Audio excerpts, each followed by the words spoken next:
Okay, I'll declare the meeting open. I'm Darcy Byrne, I'm the Mayor of the Inner West. I begin by acknowledging the traditional owners of the land and by paying respect to their elders, both past and present. I think we've got a full house tonight, so there's no need for any apologies. I'll just start with the notice of webcasting for all of the citizens in the gallery tonight. We let you know at the start of the meeting that these proceedings are broadcast live onto YouTube and recorded there for posterity. It's a requirement of the Local Government Act, and it does mean that the comments that you make in the meeting are in the public domain and can have legal consequences. The statement of ethical obligations.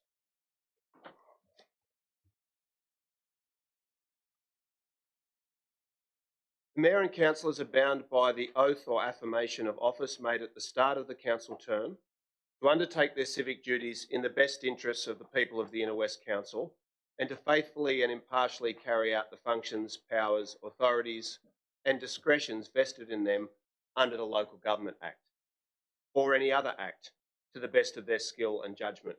It is also a requirement that the Mayor and Councillors disclose conflicts of interest in relation to items listed for consideration on the agenda or which are considered at this meeting in accordance with the Council's Code of Conduct and Code of Meeting Practice. Disclosures. Now, I'm going to ask the members of the gallery just to bear with us tonight because we're dealing with some planning matters. Every councillor here is going to need to make some disclosures. Hopefully we can be efficient about tabling those, but they do need to be read out. And so I'll begin, I guess.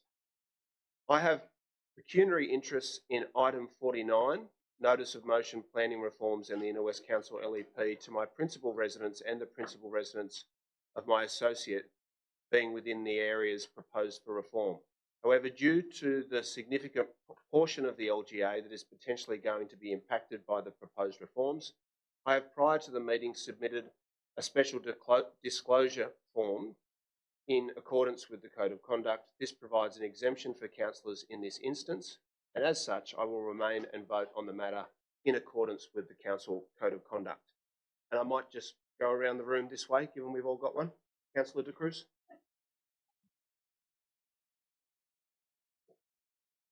I have a significant pecuniary interest, so I'm not making a special disclosure. I'm making a standard COI. In item 29, Notice of Motion Planning Reforms and Inner West Council. And item 50, Notice of Motion has, due to my primary residence, my brother's non-primary residence within the area. However, so I have prior to the meeting submitted a conflict of disclosure form, and in accordance with the Code of Conduct, I will update myself a vote on the matter. Thanks, Councillor De Cruz. Can I ask you to bring your microphone a little bit closer to you just so that next time you speak we can hear you more clearly? Councillor Atkins. I have a pecuniary interest in item 49, Notice of Motion Planning Reforms and Inner West Council LEP, due to my principal residence being within the areas proposed for reform. However, due to the significant portion of the LGA that is potentially going to be impacted by the proposed reforms, I have prior to the meeting submitted a special disclosure form in accordance with the Code of Conduct. This provides an exemption for councillors in this instance, and as such, I will remain and vote on the matter in accordance with the Code of Conduct. Councillor Langford. I have a pecuniary interest in item 49, Notice of Motion Planning Reforms and Inner West Council LEP, due to my principal residence being within the areas proposed for reform. However, due to the significant portion of the LGA that is potentially going to be impacted by the proposed reforms, I have prior to the meeting submitted a special disclosure form in accordance with the Code of Conduct. This provides an exemption for councillors in this instance, and as such I will remain and vote on the matter in accordance with the Code of Conduct. Councillor Griffiths. I have a pecuniary interest in item 49, Notice of Motion Planning Reforms and the Inner West Council LEP, due to my principal residence, which I rent, being within the areas proposed for reform. However, due to the significant portion of the LGA that is potentially going to be impacted by the proposed reforms, I have, prior to this meeting, submitted a special disclosure form in accordance with the Code of Conduct. This provides an exemption for councillors in this instance, and as such, I will remain and vote on the matter in accordance with the Code of Conduct. Thank you, Councillor Mayor. Shetty? I've got two declarations. The first is a non-significant, non-pecuniary interest in the item 8, the Local Traffic Committee from April. I'm also the member for Balmain in New South Wales Parliament and have a representative on the Local Traffic Committee, but I will remain in the chamber for this item. And I also have a pecuniary interest in item 49, Notice of Motion, Planning Reforms in Inner West Council LEP, due to my principal residence being within the areas proposed for reform. However, due to the significant portion of the LGA that is potentially going to be impacted by the proposed reforms, I have, prior to the meeting, submitted a special disclosure form in accordance with the Code of Conduct.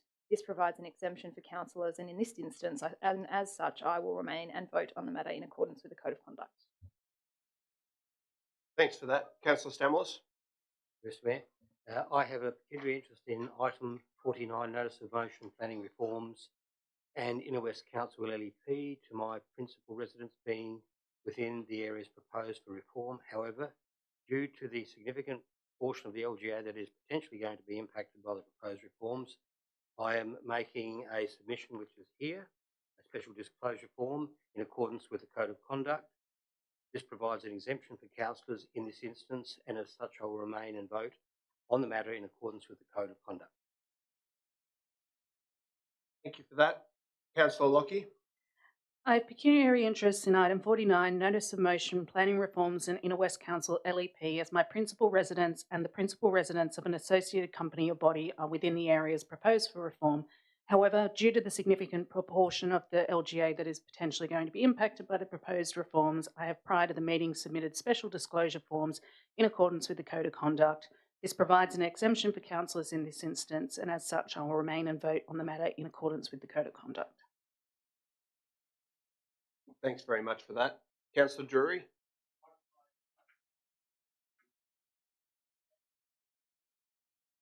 Notice of Motion, Planning Reform in Inner West Council LEP, due to my principal residence being in the areas proposed reform. However, due to the significant portion of the LGA potentially going to be impacted by the proposed reforms, I will submit a special disclosure form in accordance with the Code of Conduct, which provides an exemption for council, and as such I shall remain. Thanks for that. Could I ask you to also just move the microphone a little bit closer to you next time you speak so we can hear you more clearly? Councillor Sardulius? I have pecuniary interests in item 49, Notice of Motion, Planning Reforms in Inner West Council LEP, due to my principal residence and the principal residence of my associate being within the areas proposed for reform. However, due to the significant portion of the LGA that is potentially going to be impacted by the proposed reforms, I have, prior to the meeting, submitted special disclosure forms in accordance with the Code of Conduct. This provides an exemption for councillors in this instance, and as such, I will remain and vote on the matter in accordance with the Code of Conduct. Thank you for that. Deputy Mayor? I have pecuniary interests in item 49 due to my principal residence and the principal residence of my associate being within the areas proposed for reform. However, due to the significant portion of the LGA that is potentially going to be impacted by the proposed reforms, I have, prior to the meeting, submitted special disclosure forms in accordance with the Code of Conduct. This provides an exemption for councillors in this instance, and as such, I will remain and vote on the matter in accordance with the Code of Conduct. Councillor Stevens? Thank you, Mr. Mayor. I have a significant pecuniary interest in item 49, Notice of Motion, Planning Reforms in the Inner West Council LEP, as my wife and I are joint owners of a property that is not our primary residence that may be affected by the reforms that are the subject of the motion. And in addition, my mother is a lessee of a property that is not her primary residence that may be affected by the planning reforms that are the subject of the motion. I will leave the meeting during discussion and voting on the matter. I've also submitted, prior to the meeting, and tabled a special disclosure form in relation to pecuniary interest in item 49 due to my and my associates' primary residences being within the areas proposed for reform. Thank you for that. Councillor Howard? I declare a non-significant non-pecuniary interest in item 7, Sydenham to Bankstown T3 line closure, as I work in the Office of the Minister for Transport and in that capacity have been directly engaged in work around the temporary transport plan. Out of an abundance of caution and to avoid any perception, I will remove myself from discussion or voting on the item. I declare a non-significant non-pecuniary interest in item 8, Local Traffic Committee meeting, as I work in the Ministerial Office of the Minister for Transport, who in her capacity as the member for Summer Hill has a representative on the Local Traffic Committee. I will remain in the meeting during discussion and voting as the vote of the state member is exercised through a representative. I declare a non-significant non-pecuniary interest in item 18, Update on Parramatta Road Corridor Urban Transformation Strategy, as I work in the Office of the Minister for Transport. Given this is a planning matter and out of an abundance of caution, I will remove myself from the chamber for discussion and voting. I declare a significant pecuniary interest in item 48, Safe Cycling in the Inner West petition, as my primary residence is located on one of the streets where works are proposed to be expedited. I will leave the chamber for discussion and voting.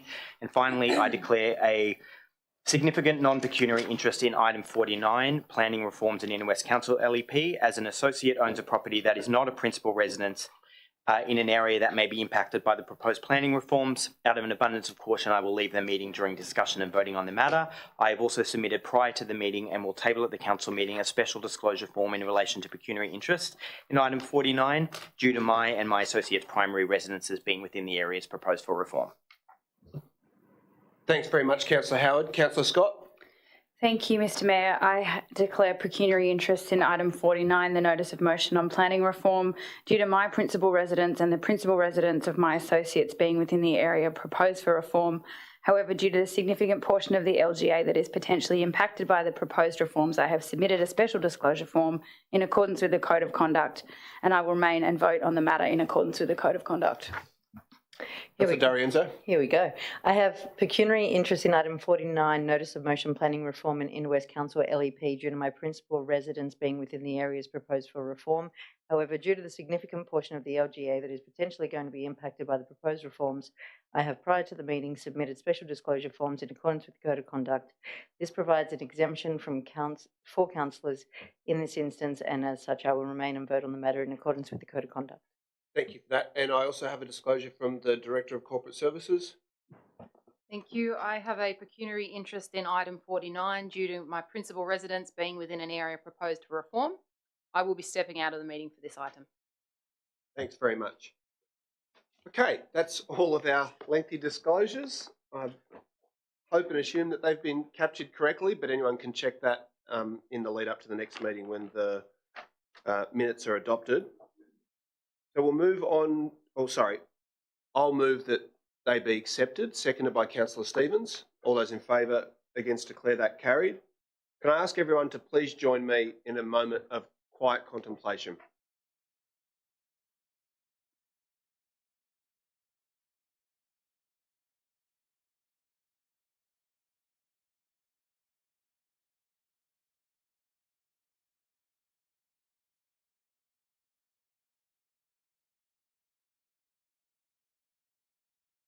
Thank you for that. We'll move on to the confirmation of the minutes of the meeting of the 9th of April. Are there any corrections to those minutes? If not, will someone move their adoption? Moved by Councillor Atkins, seconded by Councillor Howard. All those in favour? Against? Declare that carried. The public forum. Okay, I'm going to read out a list of the... We're having a few technical difficulties. So what I'm going to propose to the council is that we rearrange the order to hear from people who are in person first while the officers are trying to get that fixed. Everybody okay with that? Cool. Okay, so I'm going to read out the items for which there are speakers. If you don't hear your item read out now, but you're here and you think you've registered for something tonight, come and let us know, because it means that something's gone wrong with your registration. Item 7, Sydenham to Bankstown T3 line closure. Item 18, update on Parramatta Road Corridor Urban Transformation Strategy. Item 46, notice of motion, violence against women. Item 48, safe cycling in the Inner West. Item 49, planning reforms and Inner West Council LEP. Item 51, Mood Tea. Item 52, Pritchard Street, Annandale impacts from Rozelle Interchange. And, so that's item 52. And then item 53, Lynn's Lane. No one that we've missed? Excellent. So the first item has one speaker that is online, so we'll come back to item 7.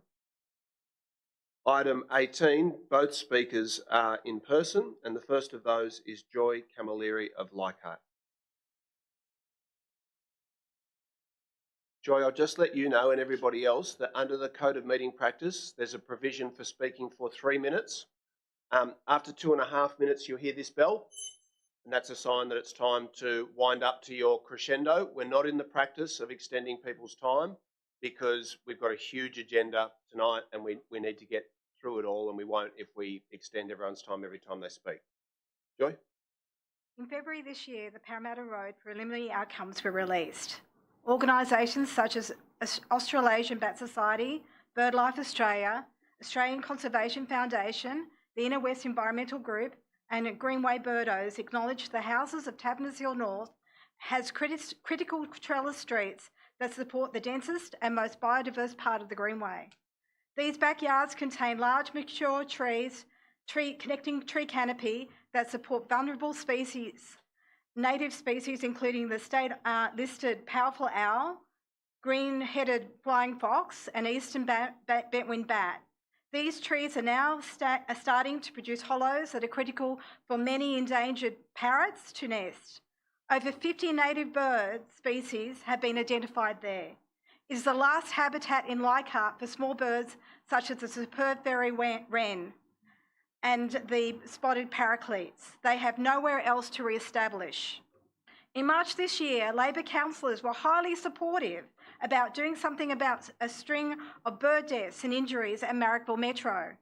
Yet for the biodiversity at Taverners Hill, even despite concerns from DPHI, the community response, including Lunds of Leichhardt petition, now close to 5,000 signatures supporting the protection of Taverners Hill biodiversity, there seems to be an overwhelming disregard by council to protect this habitat area. Why isn't the Inner West Council fighting to ensure preservation of our biodiversity? Oh, that's right. The previous motion in February showed that you intended to stitch up pre-cuts Taverners Hill area with high-rise, which will destroy these habitats. No habitats, no wildlife. If you pass another motion or any other motions expediting Taverners Hill and Leichhardt tonight, it will continue to appear that your concern for biodiversity in the West is a sham, and especially when the Rush proposed biodiversity strategy is to be presented to Council next month. It appears biodiversity is just window dressing. Other councils such as Ku-ring-gai Council are taking steps to protect their community and biodiversity.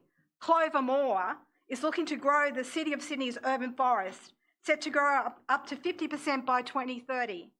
Clover states that protecting precious urban wildlife and green spaces is a vital part of their work at the City of Sydney. If Council can put a motion to seek to protect Haberfield from any rezoning proposals by applying to its list on the State Heritage Register, why can't you also seek to protect for the Taverners Hill North Biodiversity Corridor for threatened fauna and bat life by protecting it from redevelopment before it's lost forever? The potential consequences of rezoning extend beyond the immediate site, impacting the broader ecological health of the Inner West for future generations. There are many sites on Parramatta Road which are better suited for redevelopment and with no impact on biodiversity.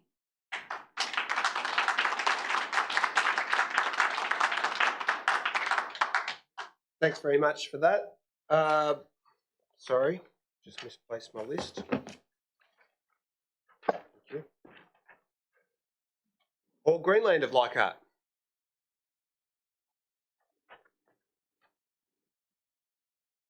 Thank you. This report on the delay to the Parramatta Road Corridor Urban Transformation Strategy Phase 1 and its implementation strikes a rather mournful note. That's not the reaction of the local residents in Taverners Hill North Precinct. They welcome the delay, which is not surprising. Taverners Hill North is a unique and valuable neighbourhood. It is a mix of public and private housing. 2 of the 3 public housing estates in Leichhardt are in this neighbourhood. It is also a mix of old and new residents. It's a place of street parties. And it is also a mix of homes and workplaces. It's a model inner city neighbourhood that is marked down for demolition and replacement under this strategy. Little wonder that residents want to save this neighbourhood. As we have heard, it's a biodiversity haven as well. That is much appreciated. There's nearly 5,000 signatures on the online petition. Given all this, only a pro-development zealot or fanatic would want to proceed with the inclusion of Taverners Hill in this scheme. Delay gives council the chance to excise it, to drop it from the scheme. But there is one disappointment revealed in this report. The saving grace of the scheme was the admission by the planners that it would yield no affordable housing whatsoever in Taverners Hill. In the whole scheme, it's about 1%. So in an attempt to rectify this and acknowledge the housing affordability crisis, the residents urge council to press the state and federal government to purchase the adjoining Best and Less site for public housing. It's vacant and for sale. This proposal was accepted by council in February, but this report reveals little or nothing has been done. Yes, a letter was sent to the Premier, big deal, from a staff member. But you know that in a matter like this, most of you have been in politics long enough to know, it needs more than a letter. So the delay gives this council a double opportunity. Excise this valuable neighbourhood from the scheme and mount a serious campaign to acquire the Best and Less site for public housing. Thank you.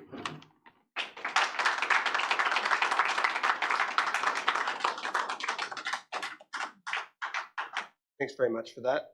Item 46, violence against women, and the first speaker is Kira Jean McKenzie of Marrickville online.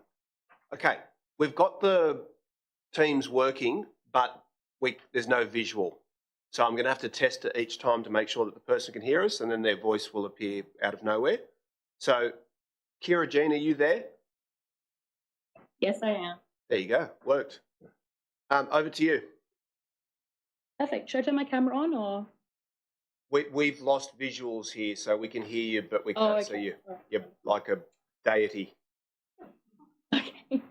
Good evening. Last Thursday at around 6:50 p.m, an 18-year-old girl was attacked by a man hiding in the darkness of the underpass of Tempe Station along the Cooks River. She managed to wrangle free after he lunged at her and sprinted up to Thornley Street to a friend's house where the police were called. Upon hearing the news via email from the Red Devil Soccer Club, I created a petition calling for the council to install better lighting along the path. There are large strips along the Cooks River where the path is almost completely unlit. Kendrick Park is essentially pitch black alongside most of the paths surrounding Mackie and Steele Park. Even in areas where lights are in place, the lights are either non-existent, turn off early in the night, or are ineffective and not maintained. Considering that so many football clubs, primary school-aged children, teenagers and commuters use the Cooks River path as their method of walking home, it is absolutely essential that this area be made safer. Since starting my petition, I've received overwhelming support with over 850 signatures in the space of 4 days and agreement that the path is unsafe, with stories from women and men of every age recounting incidents that have occurred over the years. The email sent to the parents and carers of the Red Devil Soccer Club reminded members to be careful, walk in pairs or groups and find meeting points. I find it distressing that the pressure on staying safe is consistently put onto women to protect themselves, rather than on ensuring the community is safe enough that they feel able to walk home alone. I'd like to... Oh, sorry. My father, Neil McKenzie, will be speaking on item 7 on the closure of Sydenham to Bankstown line and the increase in reliance on walking and cycling as a mode of transport. It is imperative that action is taken as soon as possible. Cooks River is essentially unavoidable to anyone travelling from one place to another around Tempe or Walleye Station. Existing lights must be in working order and running on safe lighting schedule, and appropriate additional lighting must be installed effective immediately. 2 days after my petition was started, I received a message from a member of the community that another 15-year-old girl was followed home through the darkness from her job at Marrickville Woolworths to her home near the Cooks River, where she also had to hide and call the police. These 2 incidents occurred within a week of each other, approximately 1 kilometre apart. It is vitally important that preventative action is taken to protect the women in our community. Lighting up darker areas of our suburb, specifically in high foot traffic areas, will help decrease risk of attacks and alongside that, can actually decrease the risk of other crimes as well, as the perpetrators no longer have the ability to hide themselves. We are calling not only for the council to install better lighting along the path, especially around major parks and train stations, but also to engage the community in conversations around women's safety and ensure that law enforcement is absolutely aware and able to provide protective and preventative measures to ensure that the increase in violence against women we have seen does not lead to another catastrophe. This emailing situation has shaken the Marrickville and wider Inner West community. How can parents and carers feel safe letting their children play community sport or walk home when this kind of thing can happen so close to them? How can families sleep at night when people who commit this kind of act cannot even be identified and nothing is changing? Our children, mothers and sisters should be able to walk themselves home without fear for their life. Please join your community's concern and help light up the Fox River. Thank you very much.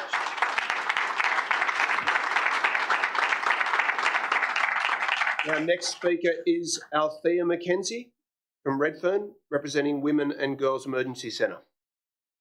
Althea, are you there? Can you hear me all right? Yes. Wonderful. It's an anomaly that Kira and I share exactly the same last name. We are completely unrelated. Oh. It's lovely to meet you, Kira. Was wondering about that. Lovely to meet you. Yeah, no relation whatsoever. So I'm Althea. I'm from the Women and Girls Emergency Centre. WageX supports women and families in crisis and advocates for social change in the community. We worked with the Inner West Council to develop their gender equity strategy. Every night we accommodate approximately 200 women and children in our crisis refuges, with another 200 to 300 being supported in the community. Many of these are in the Inner West LGA. We provide material aid, case management, biopsychosocial support, accommodation and crisis responses. Violence is the leading cause of homelessness for women in Australia, with 45% of all women and girls seeking assistance identifying domestic and family violence as the cause. So while we welcome the recent commitment from the state and federal government to fund services and programs, effective responses to the domestic and family violence crisis must also include additional support for housing and homelessness services, including frontline workers. Local councils play a crucial role in creating safer environments for everyone, as Kira's just pointed out, as well as preventing and addressing domestic and family violence by connecting people, businesses and services. The Council's unique position allows them to raise awareness and foster system-wide collaboration for sustained change. The increased focus on domestic and family violence at present is an opportunity for Council to drive lasting change through engaging with stakeholders, experts and community members to address the impact of domestic and family violence and to enhance crisis responses, prevention and early intervention strategies for future generations. Thank you.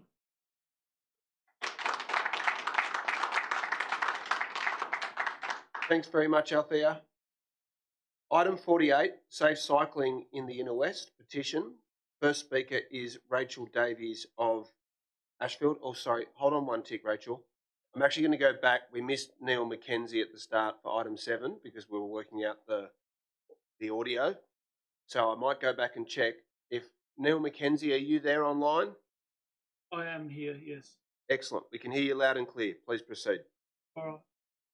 Yes, I wish to speak on the issues under item 7 around the proposed temporary closure to the T3 line. It's noted there'll be an increase in bike and pedestrian journeys to and from Tempe Station. This obviously comes with an urgent need to consider associated public safety. As councillors are aware, my daughter has just spoken. There was an incident last week where a young woman was assaulted in the Tempe Station, Kendrick Park area. Council and Transport for New South Wales, if that's the correct agency, who are in discussions on this closure, must act immediately to improve the safety in and around Tempe Station. As a local resident, a parent of 3 teenagers and a local architect, I'm appalled by the perilous state of the Tempe Station car park and the adjacent railway land. Recent significant money was spent on the station. However, the deeper recesses of the car park can be at best described as horrific. Specifically in a nighttime sense, you know, a place to illegally dump stuff and now clearly a rape space. Kendrick Park is little better. The overgrown northern end, particularly, funnels pedestrians into one of the most frightening double-blind corners as it passes under the train line, which then delivers one into an overgrown end of the very poor Transport for New South Wales car park. As a pedestrian, the conflicts with bikes are one thing, but the whole experience at night on foot can be terrifying for anyone, me included. I've got three very quick stories. As a father of three teenage kids, I've received the call many times that the train didn't stop at Tempe or they got on the wrong train. So I've got a teenager walking back from Woolai Creek through Kendrick Park via that very underpass at night.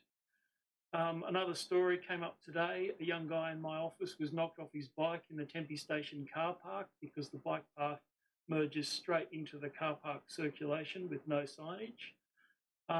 A 14-year-old boy that I know was bashed and robbed of $30 at that end of the park last year.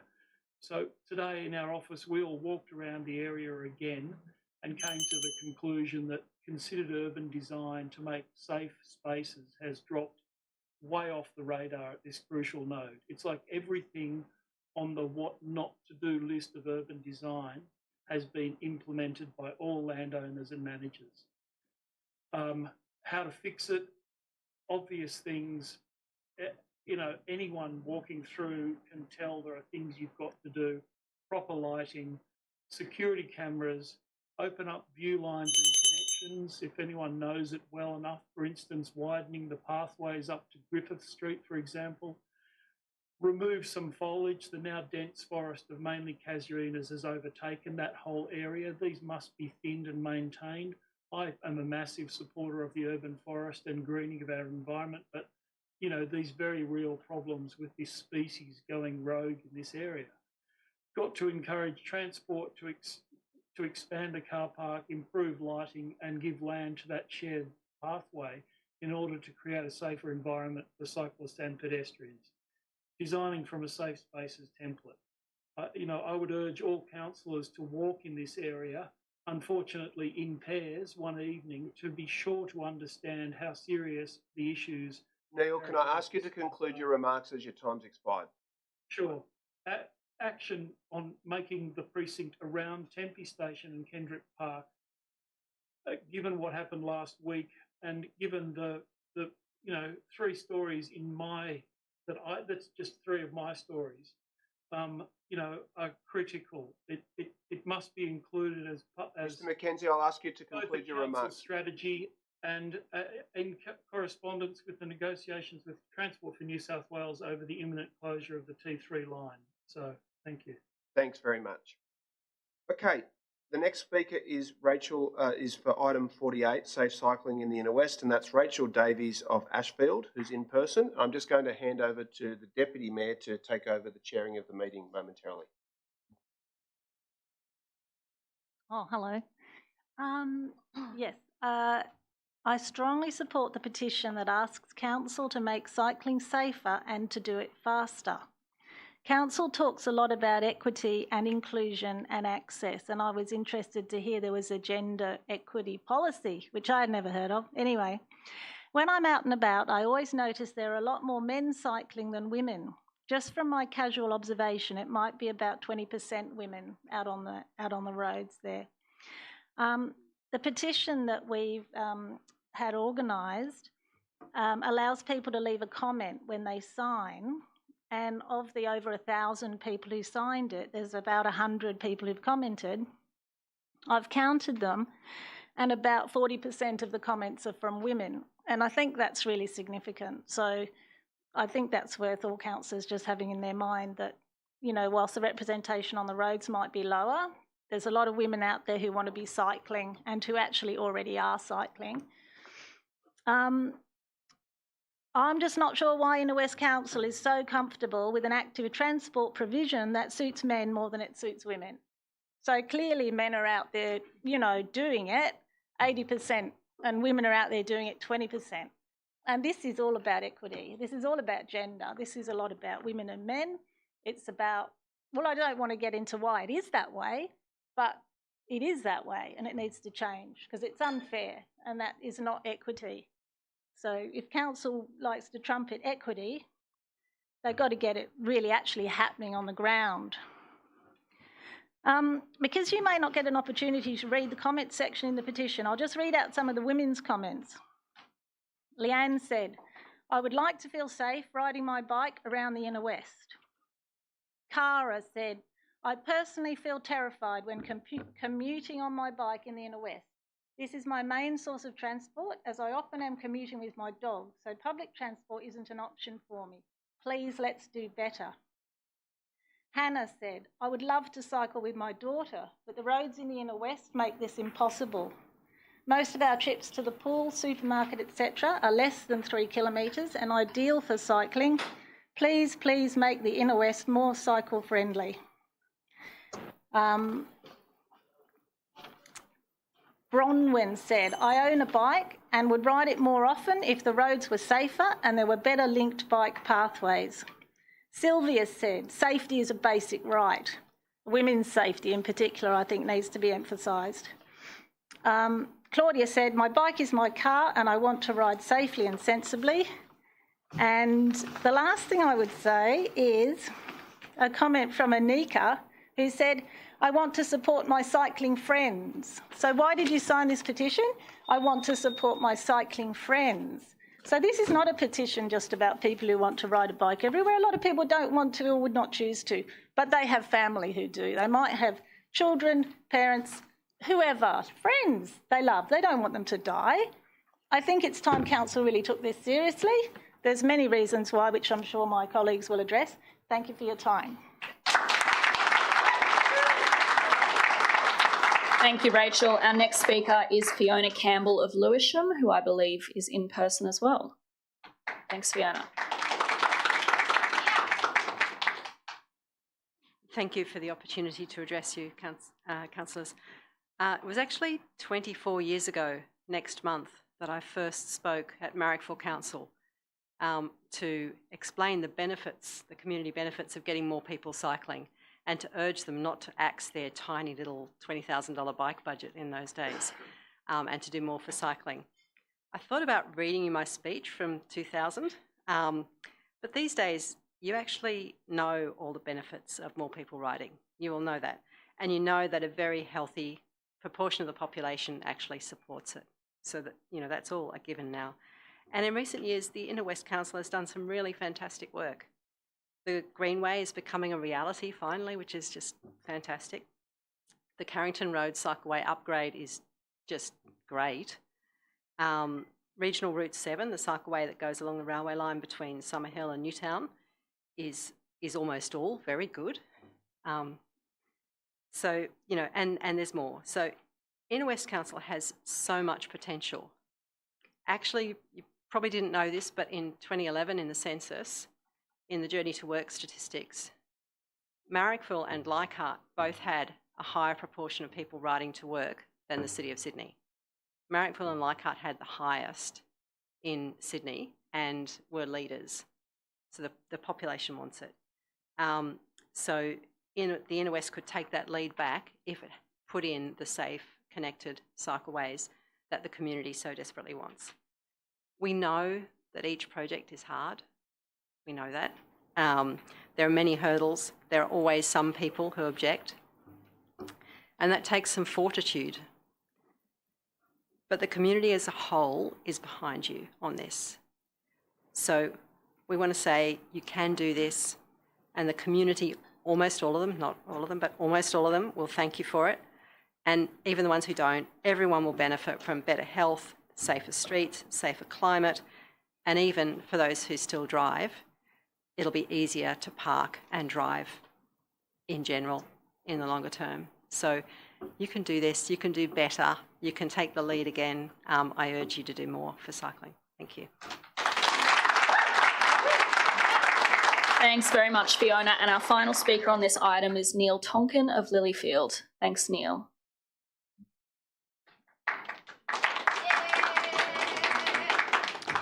Thank you, Deputy Mayor. Councillors, I represent the Inner West Bicycle Coalition. As we're all aware, the Inner West Bicycle Coalition has long been advocating for Council to change our street environments to allow our community to safely get about by bicycle and reduce motor traffic congestion. The community could benefit from separated cycleways, cycle-oriented road treatments and lower speed environments. Pedestrians and public transport users could also benefit. The health, environment, public amenity and social equity benefits are well documented. Our member groups over the years have been patiently working with our local councils and the merged Inner West Council urging these improvements. Although Inner West Council promotes active transport over private car use in their policies, in their strategies, we've seen minimal on-ground improvement of cycling conditions. In fact, I've stated on at least 2 occasions at this lectern that recent council progress on building new cycle facilities has been glacial.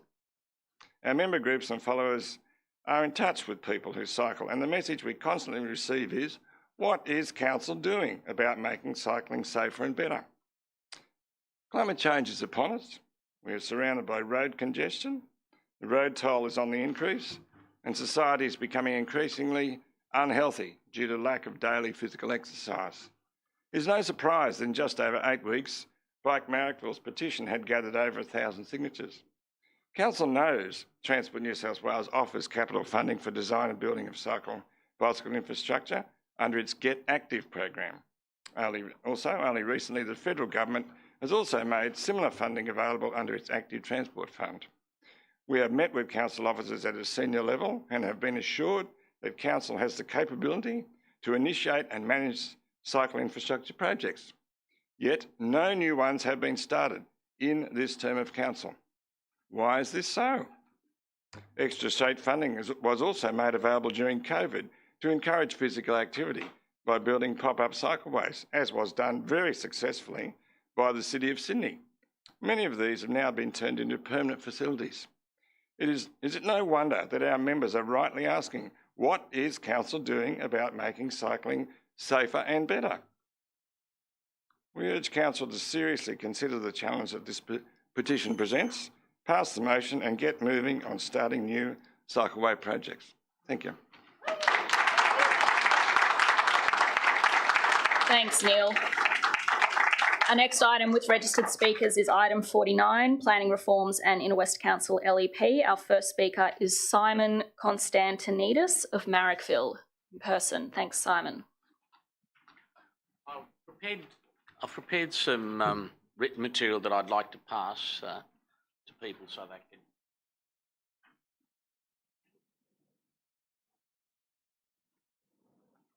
Thank you.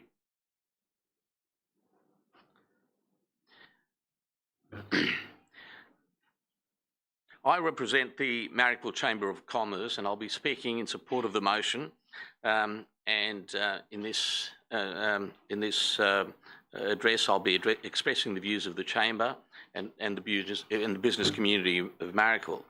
In expressing these views that I'm about to do, I believe that I also express views that align with the views and objectives of the surrounding residents that live close to the shopping centre.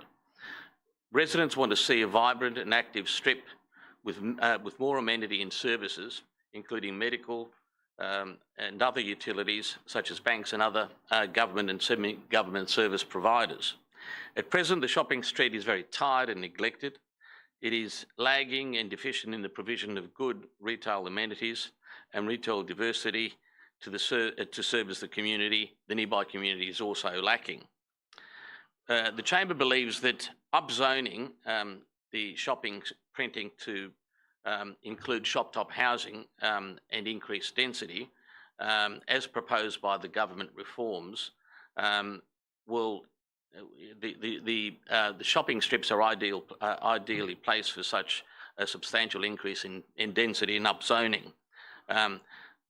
This will, the Chamber believes, will satisfy, at least in part, some of the targets and objectives of the state government. The Chamber believes that having shop-top housing will also place less pressure to turn other residential streets into development sites.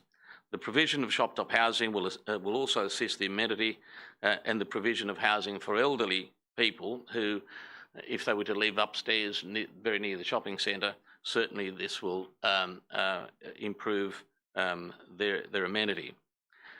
Another matter which the Chamber of Commerce would like to raise is that it would like to see more and substantial increase of the amenity for the users of the Marrickville shopping strip in terms of making extra provision for car parking as presently exists in the shopping strip.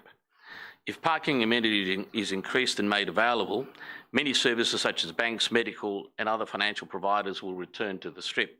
As we all know, most of those service providers, semi-government departments like NRMA, have all and Service New South Wales have moved into the Marrickville metro area, and this sort of completely decimated the shopping strip. The Chamber believes that the provision of shop-top housing will also assist the objectives of the local residents who live close to the strip and who do not want to see their streets over-congested with limited parking availability. Housing and government-owned land. The Chamber does not support public land. Most of my stuff is in there, I'll just finish up, to be used for housing. The provision of increased housing is better accommodated by upzoning existing private lands. It is the Chamber's view that there's an acute shortage of public land available for the community, and public lands should only be made available for public purposes such as open space, parking or other public purposes. Turning 70% of public land to private homes owners with 30% to public housing, the Chamber believes is not a good outcome. And finally, I'd like to suggest that often the business community doesn't get a say because there hasn't been enough canvassing of its views, and I'd respectfully submit that Council consider undertaking a business study of the business community, the business owners, and also the owners, the owners of property on the strip. Simon. Thank you. Thank you. Our next speaker is Guy Robb of Lewisham, who I believe is online. Can you hear us, Guy? Let me just check we don't have him. Okay, we'll move on to the next speaker, Emily Lockwood of Lewisham, who is also online. Can you hear us, Emily? Yes, thank you for having me. Thank you. I think it's great that Council are finally exercising their powers to conduct a proper upzoning around the new metro stations and other train stations.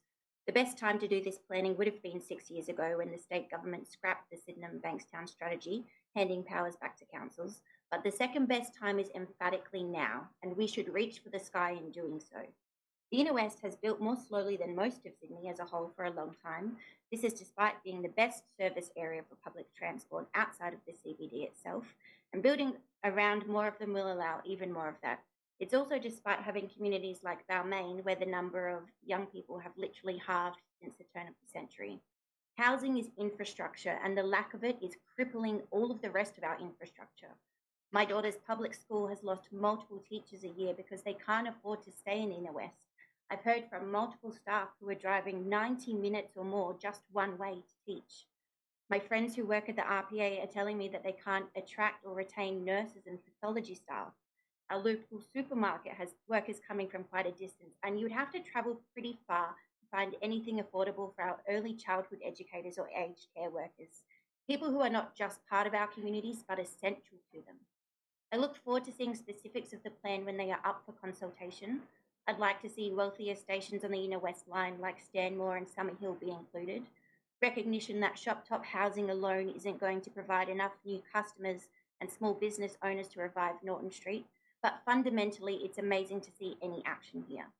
One thing I am concerned about is the deferral of the diverse and well-located housing policy, because this indicates that there are currently some areas zoned R3 where they think 6 stories would be inappropriate. Councillors should identify these areas explicitly before endorsing that part of the motion, because none of them jump out to me inherently. Thank you. Thank you, Emily. Our next item with registered speakers is item 51, Notice of Motion Mood T, and we have Liz Murray of Balmain East in person. Thank you, Liz. Good evening. Thank you. This evening, I'd like to state that I support the motion that Mood Tea become a tea supplier for Inner West Council. Mood Tea is a social enterprise, registered social trader and ACNC charity with its Sydney-based warehouse located in Rozelle.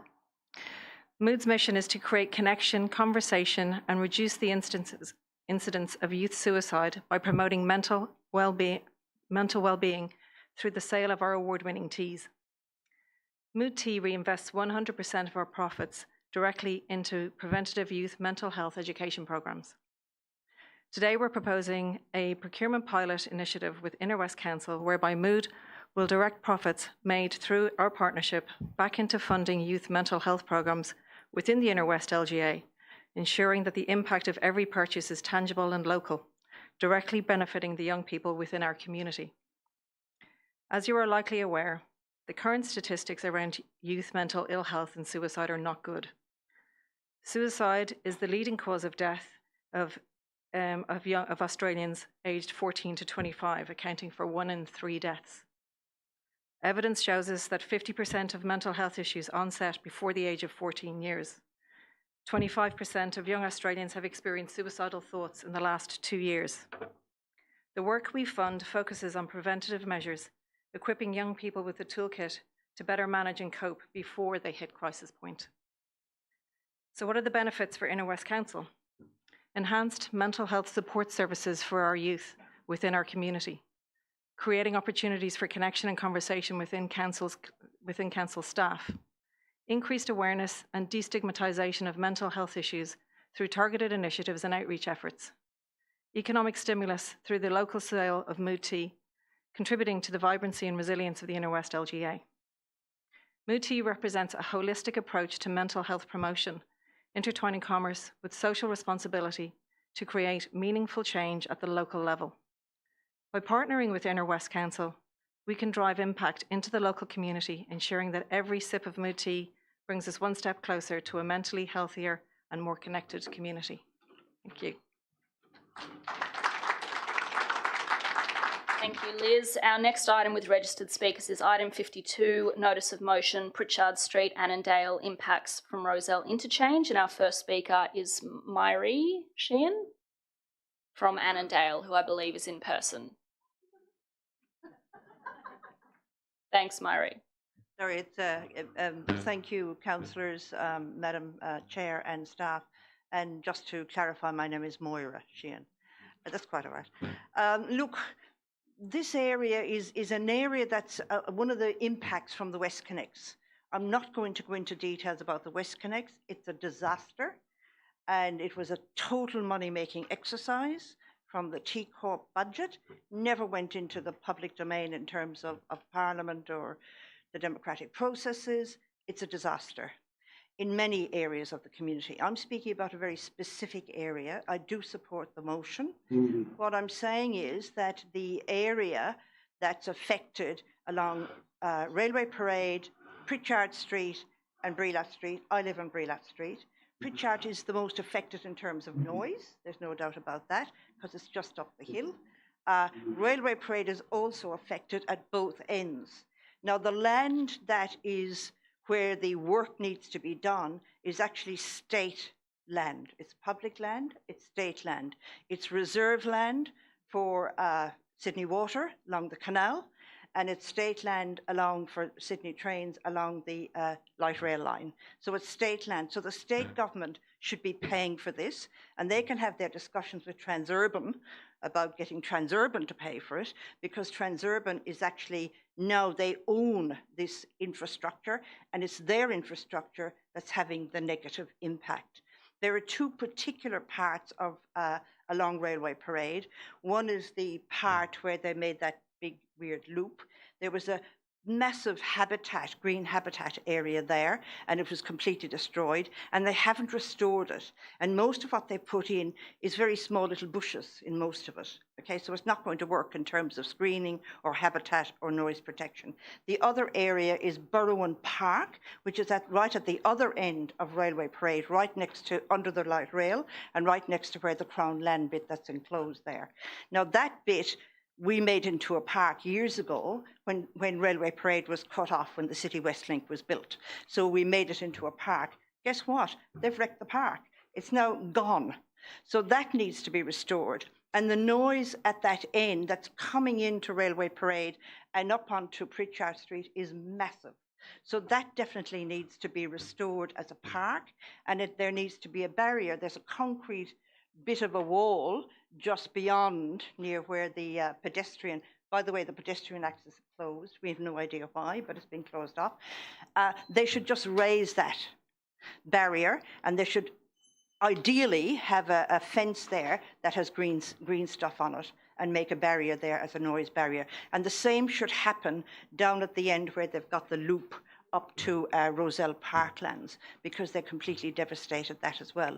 And that area should have a barrier on it, but also more mature trees planted there as well to really restore the green habitat. Because believe me, we've had so many creatures coming into our backyard since they demolished that. They're quite welcome, but still the issue is there. And definitely get Transurban and the state government to pay for it. The locals shouldn't be paying for it. Thank you very much. Thanks so much, Moira. Our next speaker on this item is Jodie Duggan, also of Annandale and in person. Thank you, Jodie. Good evening. I am a resident of said Pritchard Street. I am here on behalf of my neighbours and the people who live in our street, Railway Parade and Brilliant Street.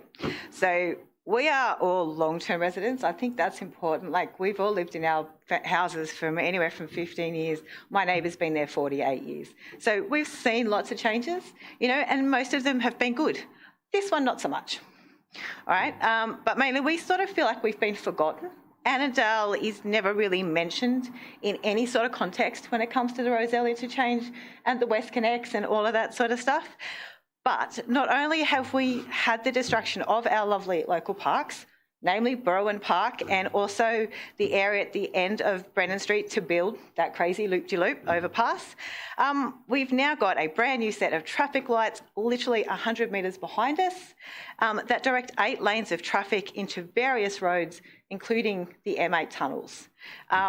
There has been a monumental increase in noise, and it's 7 days a week and it's at all hours. Due to the proximity of these traffic lights, all of us hear the stop-start revving of cars and trucks, and of course everybody trying to beat the orange light so they floor it, especially motorbikes. It's also going to get worse because very shortly there's going to be the Cross Harbour Tunnel opening, and that traffic is proposed to increase exponentially as well. We also have the trucks building that tunnel using those entrances to remove spoil, and you can hear the trucks again at all hours. It is so loud. People are being woken up sort of all hours of the night, depending on their sleep patterns and early mornings. And we don't have any relief because they have access or allowances to do the work in those tunnels 24 hours a day, 7 days a week, you know. As a collective, we've kind of thought about what can be done to help mitigate the noise, and we're sort of proposing the following. Again, one of these is council, the rest of it is Transurban and Transport New South Wales, so any support that we can get from you guys is very much appreciated. The first is the replacement of the sound wall along the City West Link. Prior to this work starting, that wall was too old, too short and not fit for purpose. Now more than ever, it needs to be replaced with a much taller wall made from a modern acoustic product that will actually absorb more of the sound. We'd like extra planting along the Whites Creek Canal, asking for taller, more dense planting to help absorb and block more of the noise, and to also replace some of the huge amounts of canopy and undergrowth that we've lost in this. And lastly, replacement of windows and doors with new acoustically insulated ones for houses affected.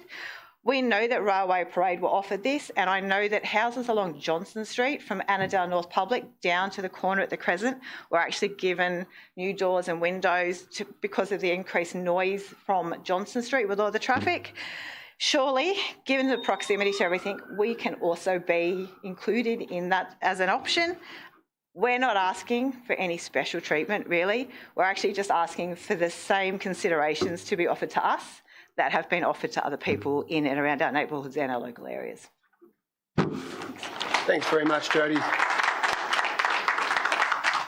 Thanks, Jodie.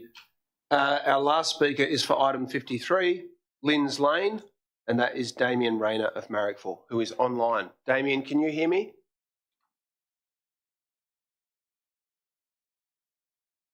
You there, Damien? Yes, can you hear me?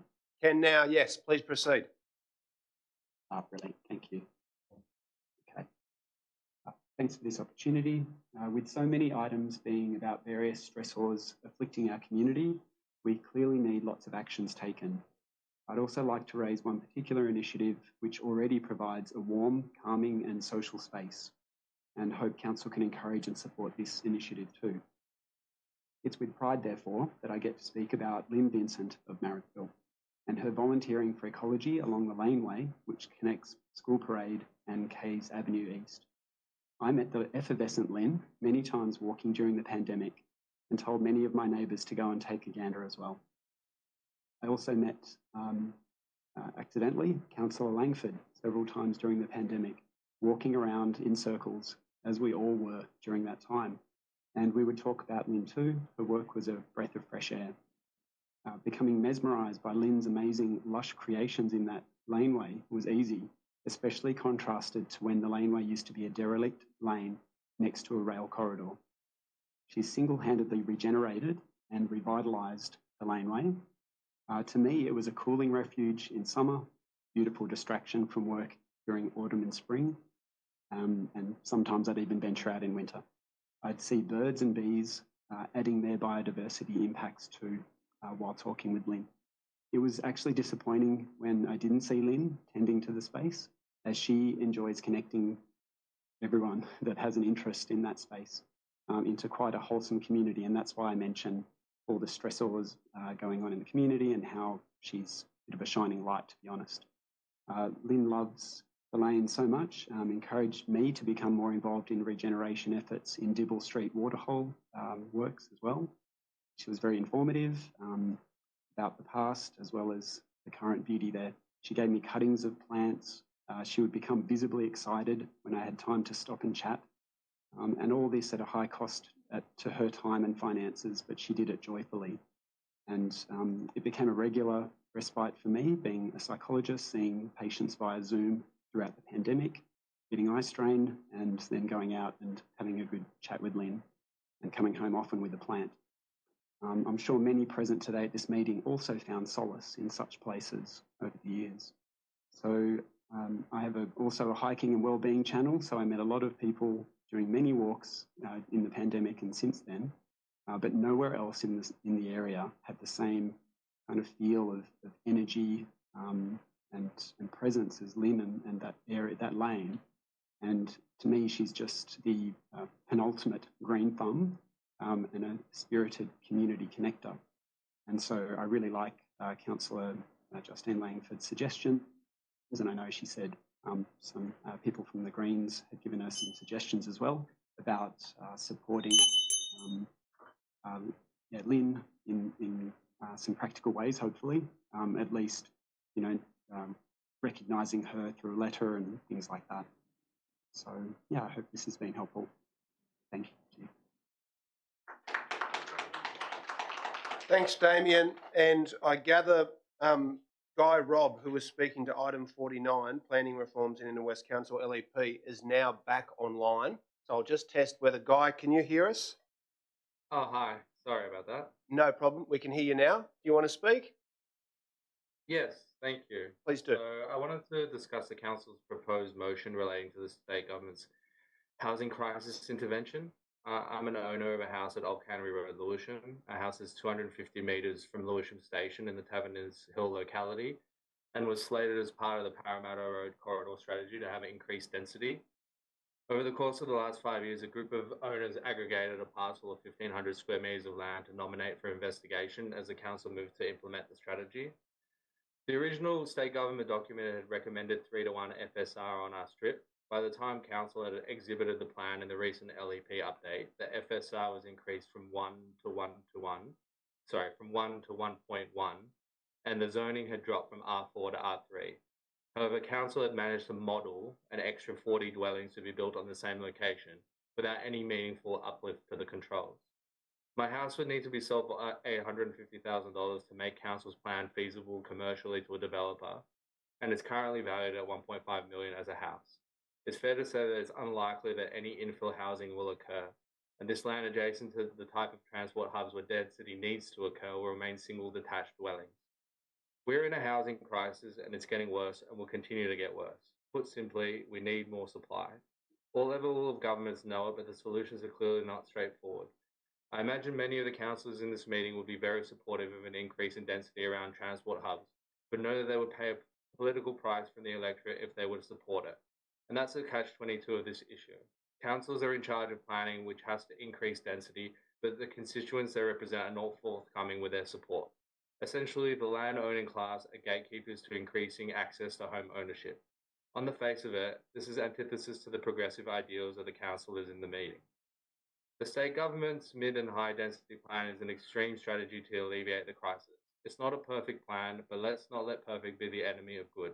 This is the exact type of policy required in the face of a crisis.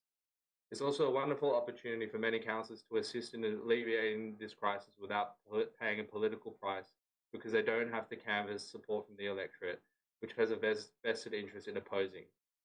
It's a freebie. I implore the council not to oppose this policy from the state Labor government. There is no need to support motion 49. Thank you. Thank you very much for that. Okay, that concludes the constituents speaking from the public gallery. So we'll move on to mayoral minutes, of which there is one, and I'll now read that.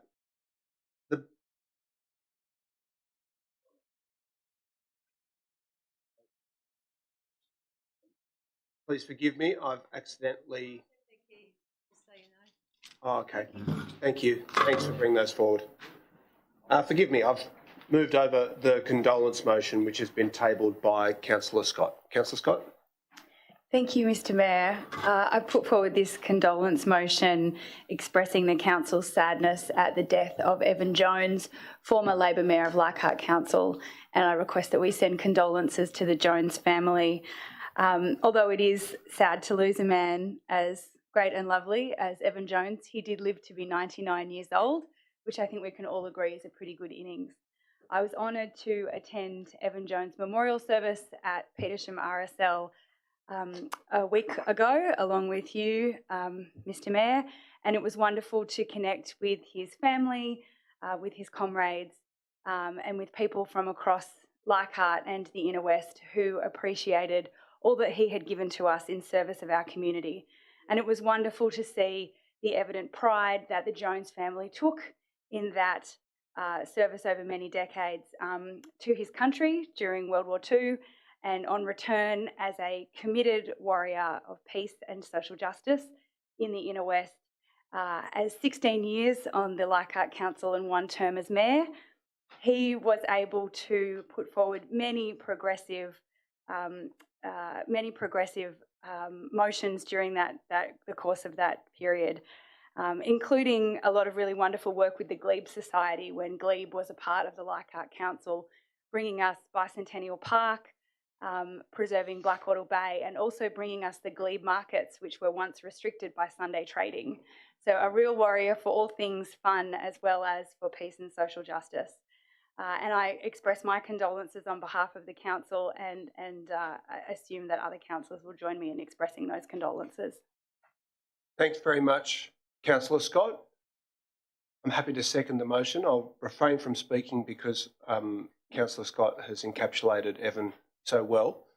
Is there anyone else who would like to speak to the motion? If not, I'll put that. All those in favour? Against? Declare that carried. Okay, the mayoral minute that's been tabled tonight is in regards to live entertainment at the White Bay Power Station. The Biennale at White Bay Power Station is proving to be an extraordinary success. Having advocated for so many years to have the power station converted to an arts and cultural venue, it's vital that Council continue to progress this vision. The incredible spaces within the power station lend themselves to a variety of live performance. Making use of the power station as a live performance and concert venue will require a consent, which should be progressed now. And so I move that Council notes the success of our long-term advocacy for the conversion of the White Bay Power Station to an arts and cultural venue, and the ongoing collaboration between Council, the Biennale and the New South Wales Government to progress this. that Council proposes the White Bay Power Station be used as a live performance and concert venue.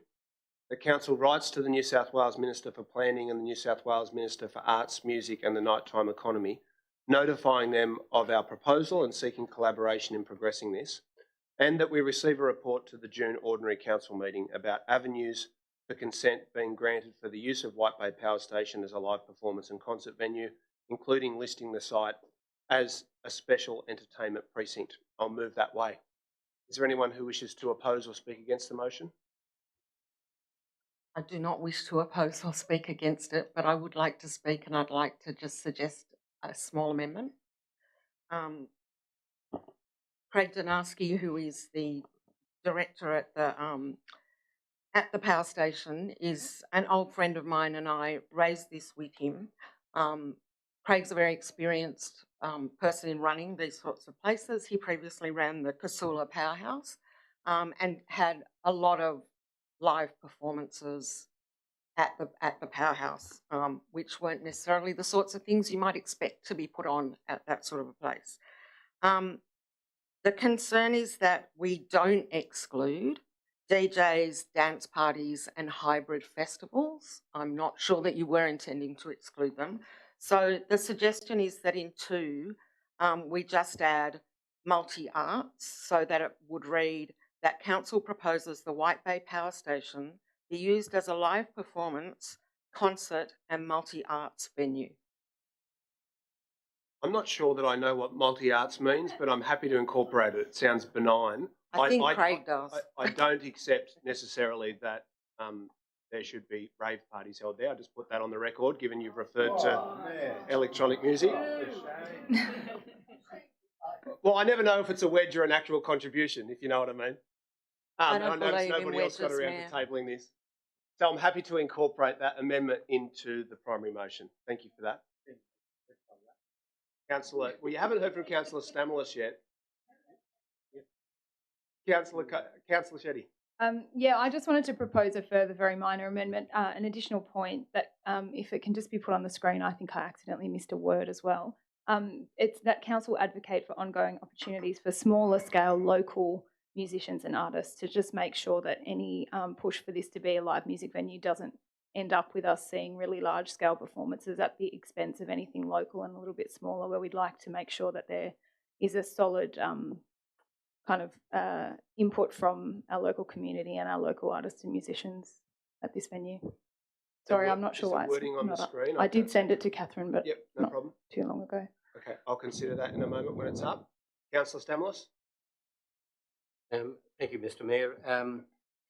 Back in about 2006, when we were fighting a couple of proposals along White Bay, I remember doing a survey about the future use of the power station, and absolutely number one was arts and culture. So this is in tune with that, what, 20 or nearly 20 years later, with what our public were thinking back in about 2006. The two concerns that I do have at the moment are, and the question that I'll ask the Mayor or the relevant officer, if we're talking about live performance and concert venues, what sort of capacity might we be looking at for those sorts of events? That's question one. I don't have an answer for that, Councillor Stamoulis. Right. Because it would concern me that if we were moving into the bigger scale events, that we should open up a process at least to ask our public about wider scale events, the capacity to be able to deal with those events. And of course, that area is going to be largely developed either commercially or residentially. I told you to wait a minute, Councillor Griffiths, before you went shooting off. Please proceed, Councillor Stamoulis. Yeah, sure. You want to limit the scale of the events? Yep. No, I asked what the scale of the events was. I don't know what the capacity of the power station is. I don't believe we're up to that point, but if that was a question for me, that's my answer. Yeah, okay. All right. Then would we be thinking about doing any public consultation to assist in giving us knowledge about what the public might be thinking about live performance, concert venue and that sort of thing? Will we be thinking of doing some consultation? But just seek clarification. I'll let you, if that's a question for me, I'm happy to take it, but I'll let you conclude your remarks rather so we're not going back and forth. Yeah, that's right. So whoever wishes to answer that question, that'll be fine. Thanks. Well, as you know, any consent for the use of a premises requires public consultation. It's a statutory requirement. Certainly, as you know, having been here when we've adopted the special entertainment precincts and we've currently got them out for public exhibition, requires all of that. So I think that's inherent in the motion. That sounds wonderful. Thank you. Okay, I got him around eventually. Anyone else who would like to speak against the motion or to amend it? Okay, I'm happy to incorporate Councillor Shetty's amendment as point 5. No need for a right of reply. I'll put that motion. All those in favour? Against? Declare that carried. I assume you were for. No problem. Mayor. Declare that carried unanimously. Councillor Drury. Mayor, may I move item 2? Okay, well, Please do. Do you wish to speak to it? Certainly.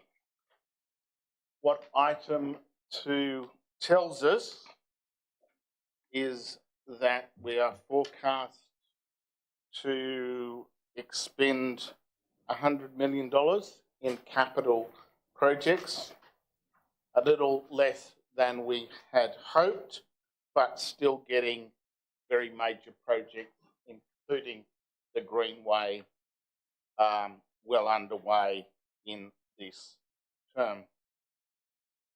Secondly, it tells us that we still have a small operating deficit that was slightly reduced. And I'd like to draw to Council's attention the enormous amount of work that our executive do in terms of constraining the expenditure, the operating expenditure. Because we all continually come up with a great set of new and fresh ideas, and our public want to see existing services maintained, if not enhanced, as well as these new and great ideas. And to have such a small deficit is a testament to the skill of our staff. But I'd also just like to focus here today on some of the progress report on the delivery program, because this highlights some incredibly important work that Council did in that quarter. First for me is the opening of our first survival memorial, Breathe. Hear, hear. Breathe is a great project. Breathe is a project that allows us... Can I have 2 more minutes? I'll move an extension of time of 2 minutes, seconded by Councillor Howard. All those in favour? Against? Declare that carried. Breathe is a project that allows us to have a space where we can do and have some truth-telling. And we all know, after the referendum, there's a lot more truth-telling and there's a lot more understanding that needs to occur in our country. And spaces like Breathe and structures, memorials like Breathe, help us to do that. And I'm really proud of that structure and think that is probably one of the great things that this council has done in this term. And anyone who hasn't had a look, go and have a squiz. It's bloody amazing. Second thing that is amazing is that we have reduced 7,000 tonnes of organic waste. That's phenomenal. That's FOGO. The Sustainability Hub has interacted with over 1,500 people coming in to do sustainable type activities. We've commenced the inclusive playground. Our notion that we have in each of our wards a great place for kids who've got not the greatest abilities or need some assistance in terms of play and enjoyment. And we're looking at that in a holistic way. So we're looking at whether the dunnies and the paths and all that kind of fits together so you can take a kid there and they can have a great time. On top of that, we've had the Mardi Gras screening, we've had the Summerhill Social, we've had Jazz in the Park, we've had Barrio Portuguese and the Inner West Skills Fest. This council has done a hell of a lot with the money that our community gives us to look after it, and we've maintained a very small deficit in doing it. I think we all should be proud of these efforts. I commend the report. Well said. Is there a seconder for the motion? Seconded by Councillor Scott. Do you wish to speak to it? Is there anyone who wishes to speak to it? Councillor De Cruz?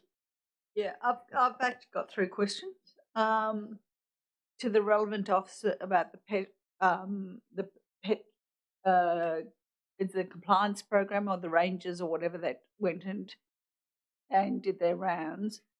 What was the education, or what was the education that was lacking that they found? What did they have to talk to people about most? Sorry, can I clarify the question? So there were extra patrols done by the companion or the pet people. What did they find were the community was doing either right or wrong? How can I ask how it's relevant to the budget review? I was going to say that we should get a report back on what they found, so that we may. Which page are you referring to, Councillor? We had extra compliance officers out to do the pet. Thank you, Councillor Drury. Thank you for that.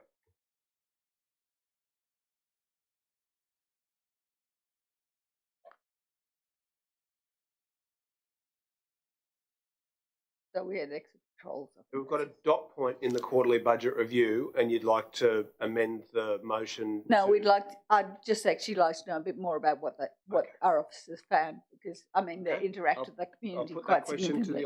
No problem, thank you. I'll put that question to the officers. Through you, Chair, I would like to take that on notice. Thank you, Councillor. Right. Thanks for that. My next question was about FOGO. I noticed that there's quite a significant, is that a transfer of operating services? So in fact, there's $280,000. Sorry, it's on page 125. Is that $3.6 million transfer from network funds? And I guess what I'm asking is that over and above the normal, what was budgeted? I'll put that question to the officers. Through you, Chair, I'd like to take that question on notice. Thank you. And thank you for that. And the third question was my little pet topic about what fees we paid during the quarter to the banks in surcharges and whatever, and the cost of credit cards and whatever it is. Yes, those sort of fees. I'll put that question to the officers. Through you, Chair, we'll take that on notice. Okay, thank you for that. Councillor Stamoulis. Thank you, Mr Mayor. I have just one question on it in terms of the capital budget there on page 37. I just wondered whether we could see clarification on, I noticed there's a year-to-date spend on CapEx of 57.3 million, and yet we've got decreased CapEx of almost 16 million, and I think there's some rephasing going on there. That sounds like a very high proportion of our year-to-date CapEx. So either I'm reading it incorrectly, but I would like some clarification, if possible, as to what's going on there in those figures. Thank you. Put that question to the officers. Through you, Mr Mayor, the percentage that is shown isn't a direct relation because it's such a fourth quarter heavy program. We've spent 50 odd million, which includes all of our asset stock, and the transfer of funds of 15 million, it should be considered as a percentage of the entirety of the program, not just the money that has been spent on the actual year so far. Thanks for that. There's no further discussion. I'll go to Councillor Drury for a right of reply. We're heading towards a council election and a new term of council. And what I'd like to note and what I'd like to have people mindful of is that we have had a council that has had tight control on operating expenses. We've maintained and improved the services that people love, had lots of additional activities in our community. And secondly, we've had an increasingly well-managed capital expenditure program where we are more able to deliver what we set out to do in any given year. And yes, there are some projects and some funding in relation to the projects that have tipped over into the next year, but that is appropriate. So, in short, we've had good financial management. We've been able to provide the services and the facilities to our community that they want and expect and deserve, and that some need. I commend the motion. Thanks very much, Councillor Drury. I'll put that. All those in favour? All those against? Declare that carried unanimously. Mr Mayor. Yes, Councillor Scott. I would like to move a procedural motion that we consider a number of items in globo. Please do. They've been provided to the minute taker earlier, and I believe that a list will be shown so that you can go through them in your customary fashion. Thank you very much for that. Thank you for your work, as always, Councillor Scott, in organising the council. So I'll just read through these. Please let me know if you object to any of these items being voted on in block. Item 4, Inner West Community Gardens Policy.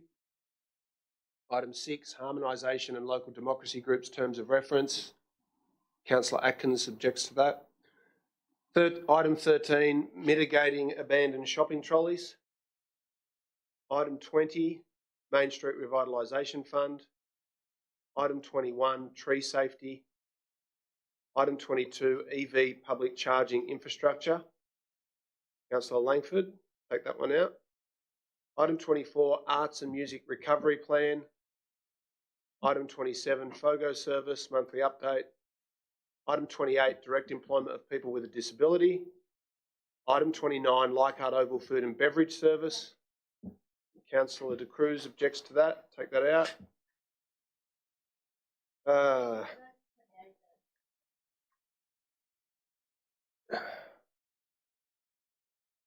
Going to go back over them. Okay, we'll take 28 out as well, Direct Employment of People with a Disability. Item 30, Investment Report. Take that out. It's going to be a long night. Item 31, Updated Annual Disclosure of Interest Return. Item 42, Leichhardt Oval Access from Mary Street to the Bay Run. Sorry, can we take that out, please? It's taken out. Thank you. Item 47, Clause 4.3A, Exemption to Maximum Height of Buildings in Ashfield Town Centre. Item 54, Richard Murden Reserve. That's out. Okay. Item 55, Iron Cove Creek Walk and Cycleway. Item 56, Bay Run 20th Anniversary Promotion. Item 57, Events in the Marrickville Midgebury Ward. Item 58, Koori Knockout at Camdenville Oval. Item 59, Extended Lighting of Sports Grounds. I'd like that out, please. Atkins objects to that. Item 66, Major Capital Projects Committee. Item 67, Quarterly Strategic Investment Property Report. And item, sorry? Am I able to move confidential items on bulk? Yes. We can, okay.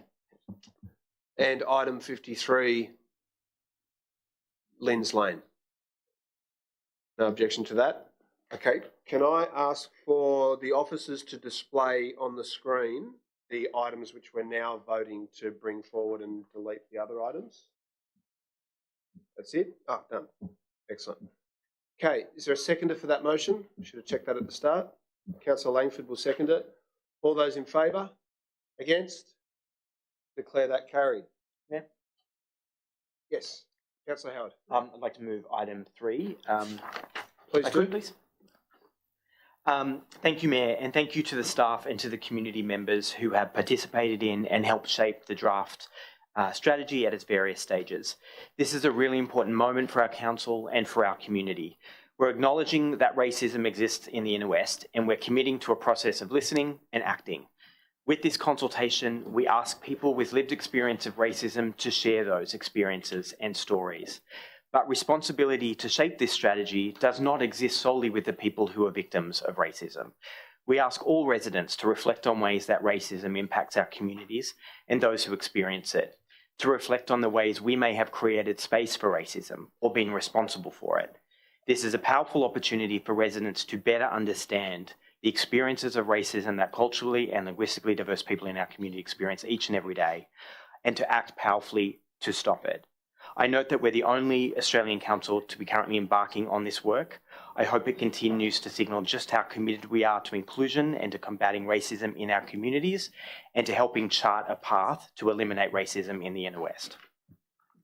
Mayor, may I second that? Yes, Councillor Lockie.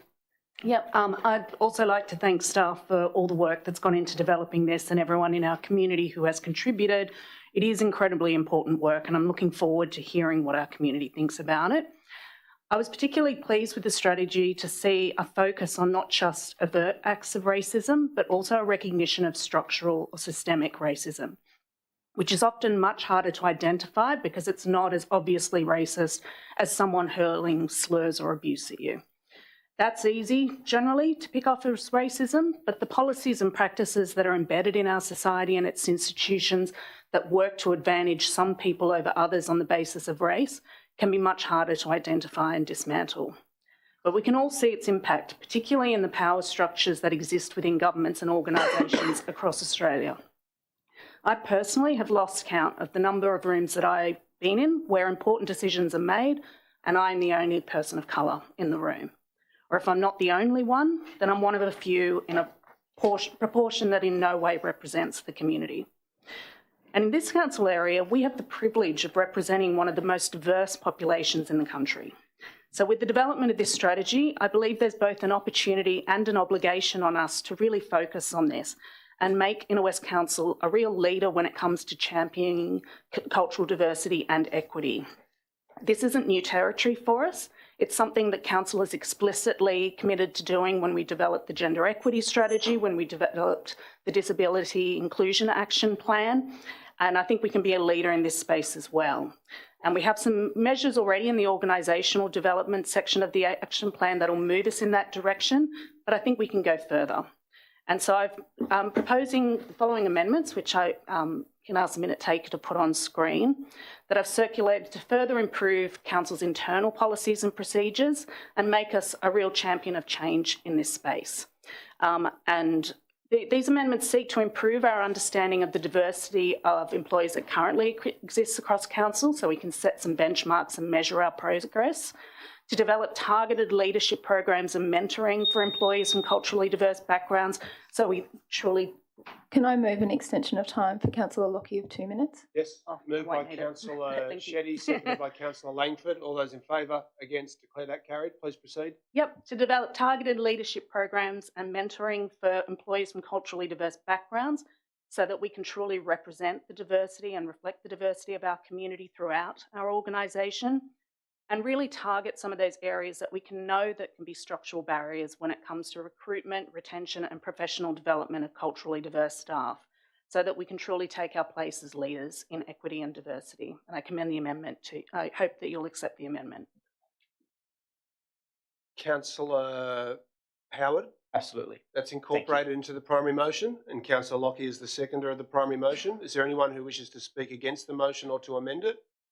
If not, I'll go to Councillor Howard for a right of reply. Or waive my right. That's waived. I'll put that motion. All those in favour? Against? Declare that carried. Now, it's 8:05. We will have a break sometime between 8 o'clock and 9 o'clock. Do you want to do that now or push on and do it closer to 9 o'clock? Keep going? Okay. Mr. Mayor? Yes. May I move that this item? Which item are we up to? Item 5, the procurement policy. Thank you. I just don't have a clean list yet of the ones that we've deleted, that we've dealt with. Please do. You wish to speak to it? Briefly, this item reflects a large body of work that's been undertaken by council officers to amend council's procurement policy and to develop an overarching procurement strategy. As officers have noted, this reflects the critical importance of sound procurement governance, social responsibility and support for local economic development. Among other things, this framework enables ethical, local, social and, perhaps most importantly, Indigenous procurement. It's also a key mechanism for implementing council's zero tolerance for fraud and corruption and provides the basis for detailed procurement procedures which are currently under review and are being amended in response to ICAC's Operation Hector, which is addressed in item 16 of the meeting agenda. I commend the item. Thanks very much, Councillor Stevens. Is there a seconder for that motion? Seconded by Councillor Atkins. Do you wish to speak to it? No, I don't. Just to congratulate staff on getting this done, and particularly in light of Operation Hector. Thank you. Thank you for that. Is there anyone who wishes to amend the motion? If not, I'll put that. All those in favour? Against? Declare that carried unanimously. Item 6. Mr Mayor?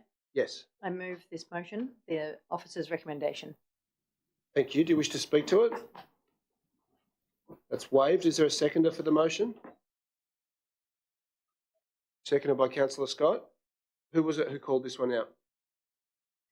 It was me. Yeah. Councillor Atkins, do you wish to speak to it? Yes, just briefly, and I have an amendment, if that could be put up on the screen.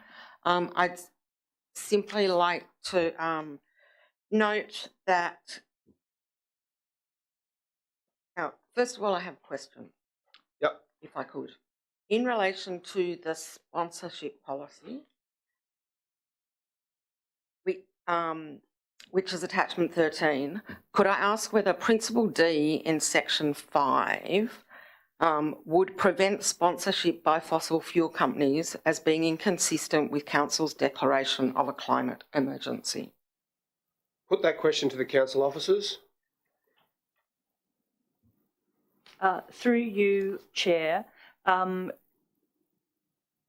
the content of advertising is not in the control of, I beg your pardon, I'm not answering the right question.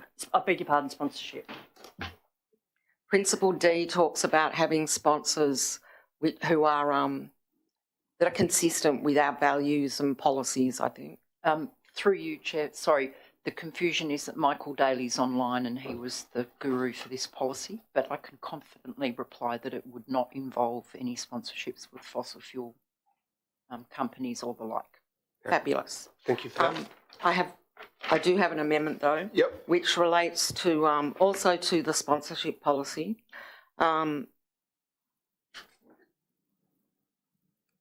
Yes, Councillor Atkins? Yes. It relates to the list of organisations we would not allow to sponsor. In the list, at D, in the list at number 4, it talks about gambling, business organisations involved in gambling products and services. Council has made it very clear that we do not support gambling and that we are working towards helping community with gambling harm minimisation. So I think it's inappropriate to even have the exception that is listed there in relation to gambling organisations which are based in our local government area and can demonstrate a considerable contribution to the community. This is at the 4th dot point on page 7. So my amendment proposes to delete the words unless the business is based in the council's local government area and can demonstrate a considerable contribution to the community. That would mean organisations that provide gambling services are completely out of our sponsorship, being allowed to provide sponsorship. Okay, is there a seconder for the amendment? Seconded by Councillor De Cruz. Do you wish to speak to it? Okay, I'll ask, has that been tabled on the screen? Yes? No? Yep. Okay, it's the whole thing. I'll ask Councillor D'Arienzo to consider whether she would like to incorporate that into the primary motion. Before Councillor D'Arienzo does that, can I just ask a question of the relevant council officer? Yep. Would such an amendment? Actually, this might be a two-part question. Forgive me. This is new information. I'm trying to process it.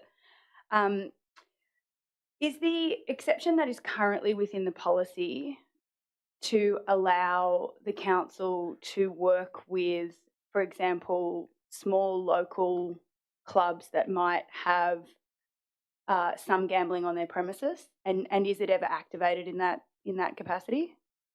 I'll put that question to the council officers. Through you, Chair, that is my understanding. Do you have, sorry, a follow-up question, if I might, through you, Chair?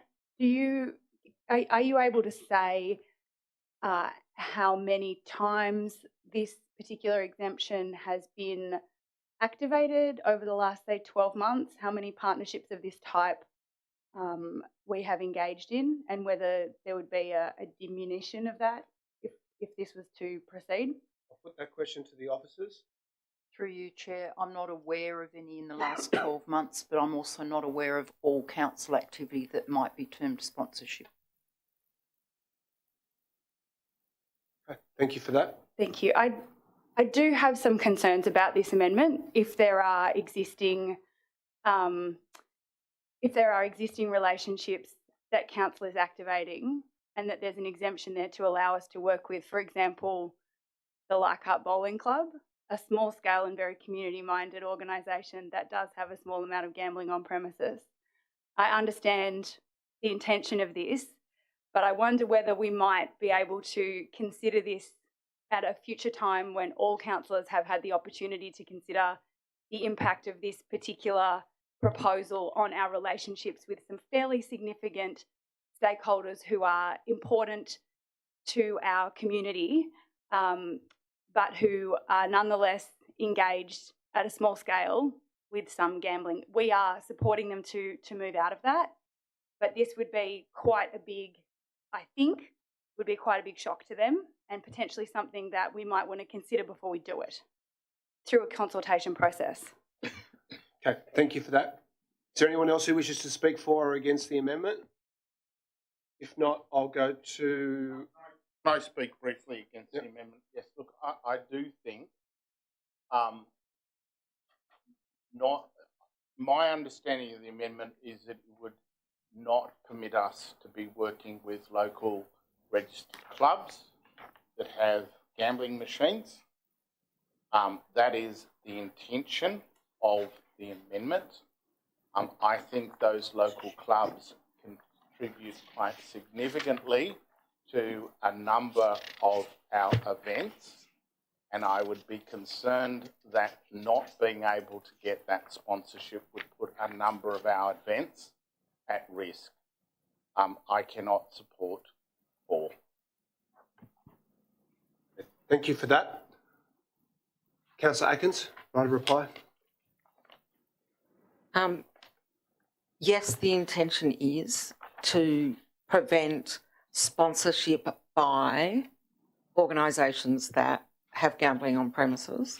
I do see your point, although I would note that we often have to consider things as we go. Maybe we could ask staff to provide a report at the next meeting of council about about how this would affect clubs that we possibly work with in terms of sponsorship. This is about them sponsoring council events as opposed to us sponsoring them. Hold on. Are you proposing to... We're now at the point of a right of reply, so I don't think you can amend the amendment. But if you're withdrawing the amendment, you could table a different one. I'm just trying to stick to the procedure. If what you're proposing instead is that we get a report to the next meeting, just trying to work out how we can move it forward. No? Okay, I'll allow you to continue to speak to it. No, I think probably the best solution, because obviously this is going to be voted down, would be to call for a report to the this next amendment meeting. is withdrawn. Councillor Atkins is tabling a different amendment to receive a report at the next meeting. I'll ask you to provide that wording to the minute takers. I think we all get the gist of what you're proposing. Are you willing to incorporate that into your primary motion? Okay, that's incorporated.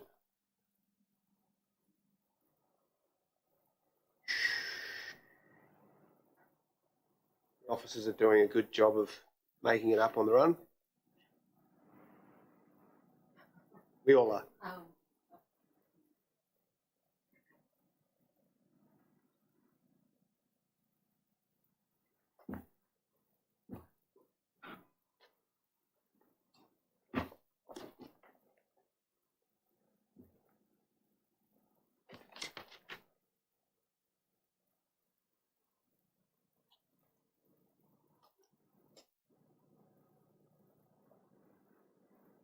Okay, that's been incorporated into the primary motion. There's no further amendments. I'll go to Councillor D'Arienzo for a right of reply. That's waived. I'll put that motion. All those in favour?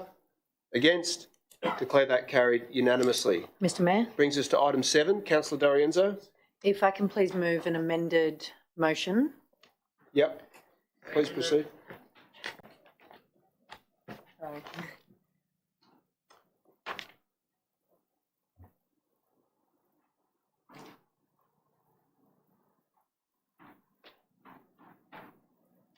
Thank you. I'm going to take a moment to read through this motion, and I'll do it in 1 minute 45 seconds and speak quickly. My amended motion is that Council acknowledges the Transport Minister's transparency and honesty about the highly disruptive shutdown of the T3 Bankstown to Sydenham train line for the Inner West community and commuters with an increase in travel times and a major impact on the Inner West road network, and will seek to reduce the impact by implementing the temporary transport plan for the 12-month duration of the shutdown.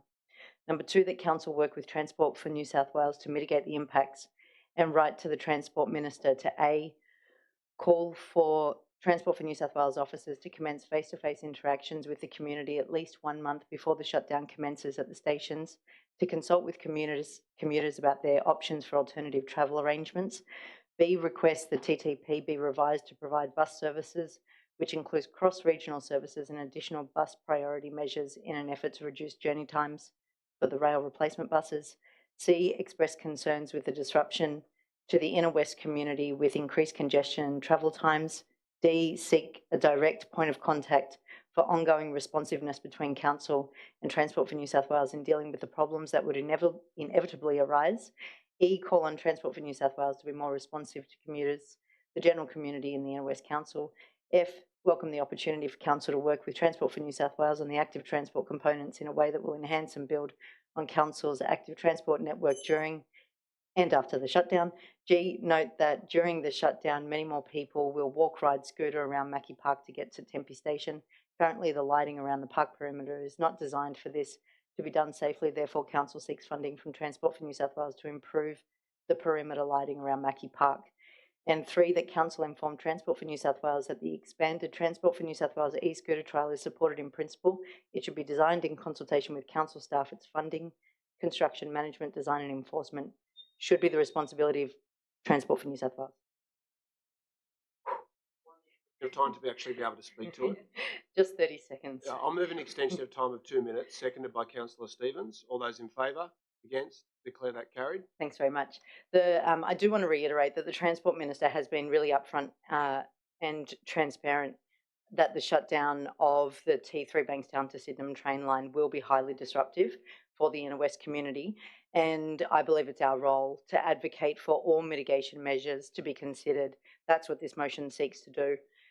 It also considers that the impacts are going to be difficult to manage, and it's important that when things do inevitably go wrong with such a big transport piece, that we need the voices of our community to be heard, and we also need to have those issues addressed. The benefit of the metro, once it's been delivered, will be excellent, but it's our role to have close scrutiny of this particular plan from Transport for New South Wales in order to protect our local commuters from adverse impacts. Thanks very much, Councillor D'Arienzo. It's seconded by Councillor Drury. You wish to speak to it? Yes, I'd just like to focus on one element, that's G, a note that during the shutdown, more people will ride, bike and scooter around Mackie Park to get to Tempe Station. It's already done, and we predict many more people will do it. Now, the lighting around Mackie Park to get to the station is suboptimal. The lighting on Richardson Road is not great. The lighting along the Cooks River is even worse. It's very dark. I think we have an opportunity to talk to and seek some funding from Transport for New South Wales to improve the perimeter where we know people will work to get to the station and take a little bit of pressure off the other measures.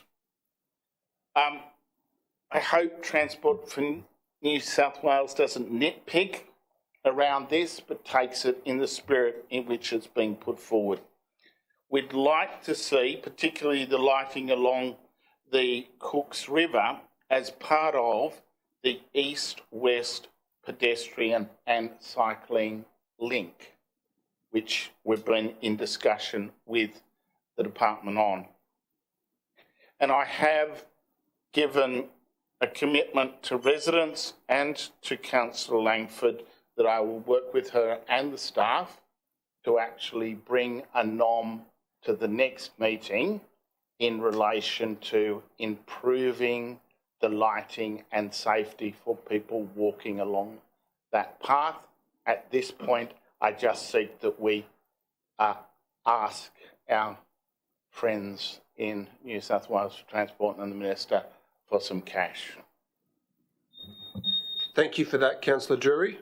Is there anyone who wishes to speak against the motion or to amend it? Councillor Griffiths. Yeah, thanks so much. I would like to put a amendment to this as an additional point, and I've sent that to the minute taker. I think in the active transport components of Transport for New South Wales plans, there's some good stuff in it and some good progress to be made, but considering the disruption, I think it should be far more ambitious. So I know we have a few action points in this motion to get in contact with Transport for New South Wales to get some funding, but I think that should also include funding for pop-up cycleways, which can then later be converted into permanent active transport corridors.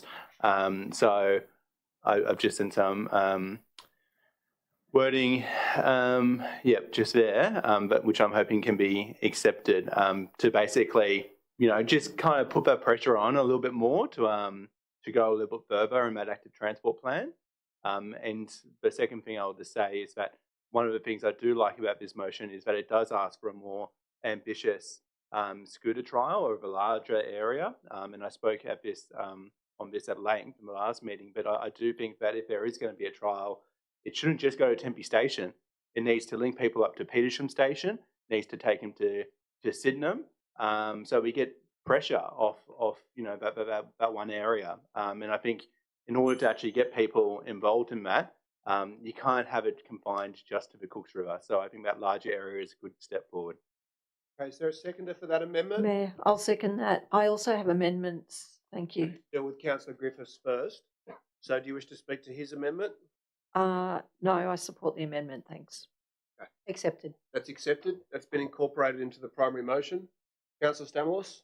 Oh, sorry, I think I had Councillor Langford next. Thank you. I've also provided some amendments to the minute taker. I really supported, I support the original report from staff, and I really want to thank them for advocating on behalf of residents.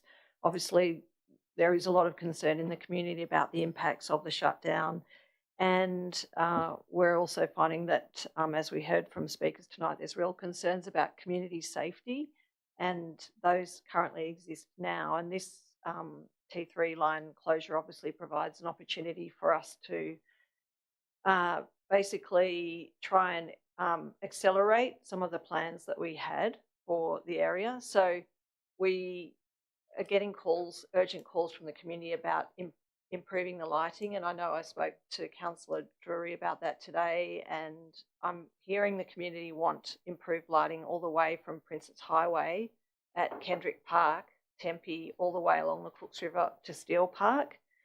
I think that we need an urgent safety review of Tempe train station. We've heard tonight some really concerning stories from Kira McKenzie, who wrote the petition, a young woman living in the area, her father, and I've had email correspondence with other residents who are very concerned and don't feel safe, and it's really important that people feel safe to commute. We're in winter, daylight savings, it's dark at 5 p.m. I think this stuff needs to be dealt with very urgently. I do also believe that given the disruption to people's travel times, we need to consider that that public transport should really be free on that Bankstown line during that time of disruption. I think that's something that is a fair call to ask for the Transport Minister. I support all of the, I think we need more bike infrastructure at the train stations, and ideally we need more trains going to Tempe Station and buses to take people safely from Tempe Station. Thank you. Okay. Councillor Langford. I'm just trying to work out whether this is an amendment or a series of amendments, or whether it is in fact a foreshadowed motion. So, for example, there's nothing in the officer's report or in the primary motion about making public transport free for commuters during the shutdown, so that's in contradiction to the primary motion. And then there's a range of other issues that are raised that are not contemplated in the primary motion and are not in the officer's report, not that that second part is relevant to the consideration. So could you, are you able to explain to me why you think, for example, providing free public transport throughout the corridor is not in contradiction with the primary motion? I don't believe there's a direct contradiction there. I don't believe that it was probably considered by the staff. I haven't heard anything from the briefing, so I don't think it flies in the face of that. I believe it's like a new request. Okay. All right. Well, it's certainly a series of amendments, so we're going to be here for a while. So I will deal with the first. To improve, it's definitely too complicated to ask people to consider them as one single amendment. They address a range of various issues. So, for the first, to improve safety for pedestrians and cyclists, Council writes to the Minister for Transport requesting urgent funding to investigate, design and install lighting along the shared bicycle and pedestrian path next to the Cooks River between Kendrick Park at Princess Highway, etc. Is that not quite similar to the point that Councillor, it's different, is it? Okay. Is there a seconder for that amendment? Okay. Do you wish to incorporate it? Okay, that's incorporated. Next one. The Council writes to the Minister for Transport requesting an urgent safety review of Tempe train station with a view to upgrading lighting and surveillance in response to serious concerns raised by the community. Incorporated. Okay. The Council writes to the Minister for Transport requesting that all transport be free for commuters travelling between Sydenham and Bankstown during the T3 closure. Seconded. Not incorporated. Seconded. Never seen anything free that you didn't support. That's not a criticism, by the way, just a principled position that you take. Okay, well, I'm going to rule that Councillor Langford's already spoken to that, but did you wish to speak to it, Councillor Griffiths? No, that's waived. Okay, I'll put the Langford-Griffiths amendment. All those in, so this is point 7 on the page in front of us that we're voting on. All those in favour, please raise your hands. In support, I have 7 votes. All those against? Against, I have 7 votes. I'll use my casting vote to vote against that. That has been defeated. The next point is that the next amendment is that Council asks the Minister for Transport to use the opportunity of the closure of the T3 line to fund the upgrade of bike infrastructure and links across the LGA. Is this not similar to what's already been incorporated? Councillor Griffiths, would you not say that this is, it was your amendment that we just included, wasn't it? No? Have I got that wrong? Can I scroll back up to the primary motion? Could we scroll back up to the primary motion, please?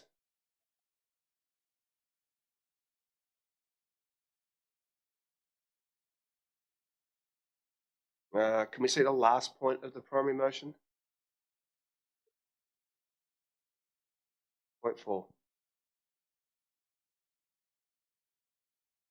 Sorry for the confusion, but you can see they're very similar. So I'm going to rule that that amendment is redundant. I don't know if you guys spoke about it before the meeting, but one of you has been successful in getting it in. And then if we could scroll back down to the amendments, please.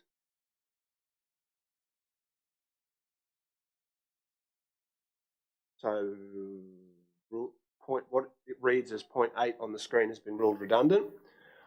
Point 9, which is the last amendment, that Council write to the Minister for Transport requesting extra trains for T4 Tempe train line and bus services between Tempe to Marrickville and Sydenham train stations during the T3 shutdown. Now, there's already a point in the primary motion about proposing increased bus services running north-south. So they are substantially the same point. That's already in the motion. Excuse me, Mayor. Sorry, I've got several people talking at me at once. Sorry. I don't believe there's any buses currently going to Tempe train station at all. No, but there's... Oh, okay, we'll scroll back up to the primary motion. If we could get that displayed on the screen, please.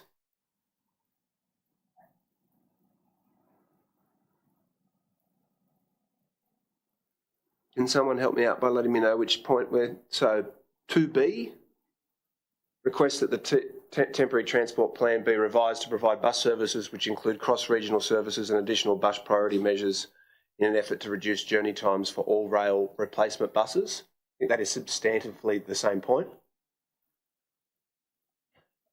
And then if we scroll back down... Sorry it's taking so long. It's about trains. So I would delete the words after T4 Tempe train line because leave Tempe train line in, the words after that. Yep. That's it. That's been ruled redundant. That is redundant. And is there a seconder for the amendment as it reads now? Seconded by Councillor Griffiths. Excuse me, Mayor. Yep. I just had a question for Councillor Griffiths, if I may. I just you guys can talk before the meeting, right? Yeah, I know that. I just want to make sure that the pop-up cycleways, just to clarify the language here, what your understanding of pop-up cycleways is compared to the actual cycleways that have been proposed and pedestrian corridors by transport. Councillor Langford, can I ask how this is relevant to the amendment that we're voting on now, which are about extra trains for the T4 Tempe train line? Sorry, it's not this one. It was referring back to something earlier. Yeah. Okay. Well, I'll ask you to remain relevant to the amendment, which I think you've already spoken to. So I'll ask Councillor Griffiths if he wants to speak to the amendment. Yeah, I will speak to this, and I would encourage people just to accept it because I think considering the extra load that's going to be on Tempe Station and the impact that's going to have to local commuters, it's a huge impact on their amenity, and we should be taking every step to. Look to rectify that. And before Councillor Langford put up an amendment which was asking for fee-free as some form of compensation about the impact, and that was rejected by this council. And I think that this, making sure that people wait a little bit less time and making sure that they're not stuck at the station full train after full train is a very reasonable thing to put forward. So I'm surprised it's not incorporated. Okay, thank you for that. Councillor D'Arienzo? Just to comment that this was a core part of the briefing that we received from Transport for New South Wales. Yep. It's a redundant point because it's already part of their transport plan. We received the briefing from them. We also received the PowerPoint. The point of my motion is to speak to other and additional services and mitigation measures, not to tell Transport for New South Wales what they've already told us. Thank you for that. Excuse me. Could I just ask a question through you, Chair? Just because my experience, what I took out from the briefing, and I attended a separate briefing, was I understood that there were no extra trains being proposed for Tempe train station. Would that be able to be clarified through the relevant officer, please? I'll put that question to the council officers. Through the chair, yes, you're correct. The additional trains are on the T3 westbound to Liverpool. to the T6 Lidcombe and Bankstown and additional airport line, which comes in at Walleye Creek rather than Tempe. Thank you for that. I'll now put the amendment. All those in favour, please raise your hands. I have 7 councillors in favour. All those against? 7 councillors against. I'll use my casting vote to vote against that. That has been defeated. Is there any further amendment to the primary motion? If not, I'll go to Councillor D'Arienzo for a right of reply. Just to thank all councillors for their contributions to this motion. It speaks to our concerns for our community during this shutdown period, and I acknowledge everyone's contribution. So thank you. Okay, thank you for that. I'll now put the motion. All those in favour, please raise your hands. All those against? Declare that carried unanimously. I propose that we adjourn the meeting for 10 minutes. I'll move that way, seconded by Councillor Lockie. All those in favour? Against? Declare that carried. The meeting is adjourned for 10 minutes, resuming at 8:47.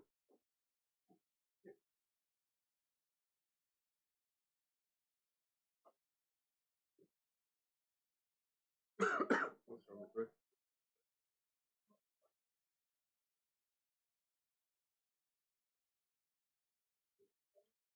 Yeah, she looked good. Yeah.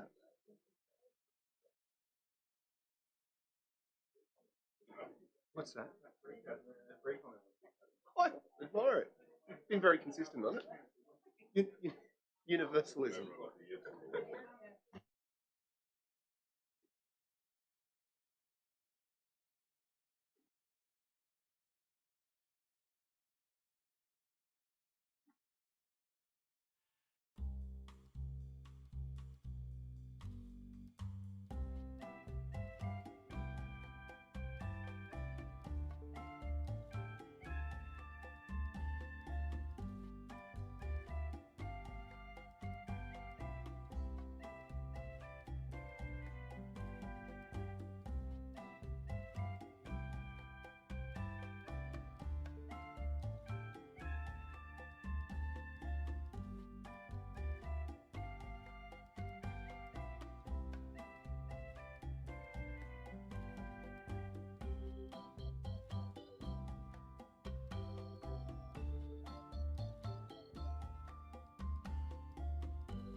All right, we'll resume the meeting. We have a quorum and other councillors are returning to the chamber. The next item is item 8, local traffic Mr. committee. Mayor, can I please move the traffic committee report? I waive my right to speak to that report. Is there a seconder for that? Seconded by Councillor Howard. Is there anyone who wishes to amend it? I have an amendment. Yes, Councillor Howard. I just circulate an amendment to the staff, which is just, sorry, I literally just did it though, I'm sorry, which is just looking to acknowledge item 6 within the traffic committee report. So just asking that officers provide a timeline, project plan and budget in relation to raising the existing pedestrian crossing on Illawarra Road near Thornley Street, Marrickville, by council a briefing note in advance of the June council meeting, noting that council has previously resolved to fund upgrades in the next quarterly budget review. Okay, thank you for that. Is that incorporated into the primary motion? Yes. Any further amendments? If not, I'll put that. All those in favour? Against? Declare that carried. Item 9, parking in industrial and residential zones. Councillor Howard. Sorry, I also have an amendment to this item, which I've circulated previously. I want to thank all the residents who've raised this issue with me from Marrickville, St Peter, Sydenham and Tempe, including as recently as this past weekend. We're all committed to supporting businesses and manufacturing in our local communities. So, excuse me, we know they're critical to creating local jobs, supporting local families and residents with services and attracting investment to our local economy. It's clear, though, that there's growing conflict in some places between the needs of businesses and residents when it comes to parking, especially in suburbs where there are higher than average numbers of vehicular-based businesses like taxi and hire car businesses. We need to find ways to balance those needs, and I appreciate that there are few avenues available to us at the local level to do this.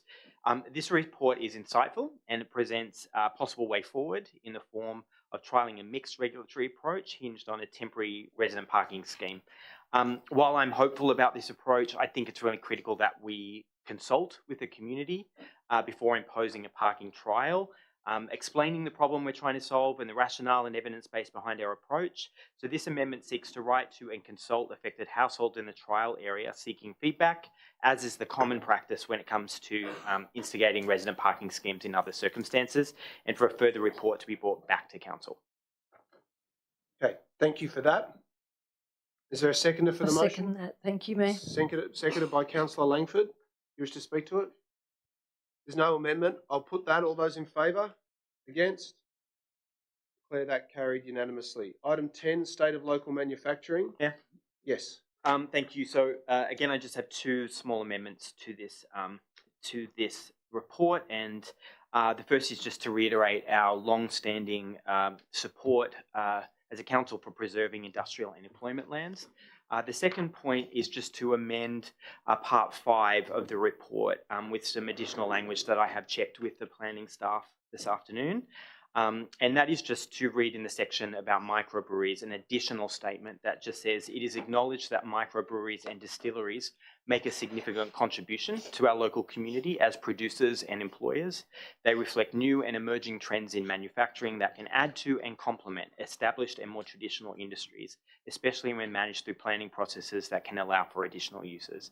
So it's just really reflecting that within our community, there are evolving forms of manufacturing. I think lots of microbrewers and distillers who we've been speaking with, they consider themselves to be part of that manufacturing within our local community. And I think we just want to ensure that we're recognising that evolving role that they're playing in our community and make sure that it fits in with what we are trying to do in this report. But again, I really thank the officers for this report. It was really fascinating reading, and I'm really grateful for all that work. Thank you for that. Is there a seconder for the motion? Seconded by Councillor Langford. Do you wish to speak to it? No? Is there anyone who wishes to amend the motion? If not, I'll put that. All those in favour? Against? Declare that carried. That brings us to item 11. Councillor Smith, the Deputy Mayor. Chair, can I please move item 11 with amendments that have been provided to the minute taker? I want to thank Simone Plummer and her team for helping in the organising and facilitating of the Affordable Housing and Renters' Rights Stakeholder Forum, which was held in February this year. I also want to thank each of our panellists who attended, who brought together their expertise and passion for this issue to the event, as well as the attendees who represented an array of not-for-profit tenancy and renters' rights advocacy groups, affordable housing advocates, academics and representatives from other social justice and social services organisations, including Newtown Neighbourhood Centre. I think my co-chair, Councillor Griffiths, would no doubt agree that it was a really great event, that the presentations from the panellists were insightful and informative, and what followed was a really engaged Q&A session with the audience, which left us all with a shared sense of, yes, the enormity of the challenge that we face with the housing crisis, but also a bit of consensus, particularly amongst the panellists, about what solutions are and what steps that governments at all levels, including council, can take to play a really constructive role in addressing the crisis. And it was also great to hear a lot of support from both panellists and attendees for the steps that council's already taking in this space, in particular our work around developing affordable housing and public housing on council-owned land, and also the Nightingale Marrickville affordable housing model, which recently opened last month, and we definitely want to see more of this. So the 2 points to my amendment to this report, point 2, firstly, is that council write to the Faith Housing Alliance, inviting them to partner with council on a project that we've previously resolved to support, which is working with faith groups that own land in the Inner West LGA to deliver affordable housing. Sorry, I just request. Move an extension of time of 1 minute. 2 minutes, sorry. Seconded by Councillor Howard. All those in favour? Against? Declare that carried. Thank you. I'm sure people are aware the Faith Housing Alliance is the peak body supporting the faith housing sector, which is made up of faith organisations, community housing providers and other supporting groups to deliver more housing using land that is currently owned by faith organisations. We've seen that this model has worked really well with Nightingale Marrickville, and I really am keen to partner with them and use their expertise and their advocacy in this space to copy that model and deliver more like it. And then the second point in this motion goes to a funding proposal that was put forward to council from Marrickville Legal Centre. As I'm sure everyone in the room is aware, Marrickville Legal Centre is a fantastic local not-for-profit community legal centre which is based in Marrickville, but which provides free legal advice and support across the Inner West community and indeed further across the entire state. They do amazing work. They last year delivered legal advice to almost 1,500 renters, but as the proposal which I circulated to councillors earlier tonight states, while they do that amazing work, more than 700 people seeking support had to be referred on to other services because they simply didn't have the capacity to do that work. So the proposal that they've put forward to us is to seek emergency funding of $125,000 to MLC's Inner West Tenants Advice and Advocacy Service, which provides high-quality legal assistance to vulnerable and disadvantaged tenants, including renters in our community, but also those in social, community and private housing, and those in boarding housing and others in insecure housing. They will ensure that this support is very much tailored to those living within the Inner West LGA, which is all of the suburbs that is listed in the funding proposal. I think we know that our community is very much at the epicentre of the housing crisis. This is, in the scale of things, a relatively small contribution, but a very practical and meaningful contribution that council can make to support that important work. Thank you. And I'll withhold my right to speak.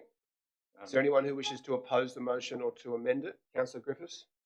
So just to talk about some of our consensus, I think there was consensus, as Councillor Smith points out, on the work that we're doing around council land and the council car parks, that we need to ensure that we work well with NGOs to provide affordable housing, and in the past maybe we haven't done that so well in some instances, but we need to make sure that we do that, continue on our current trajectory.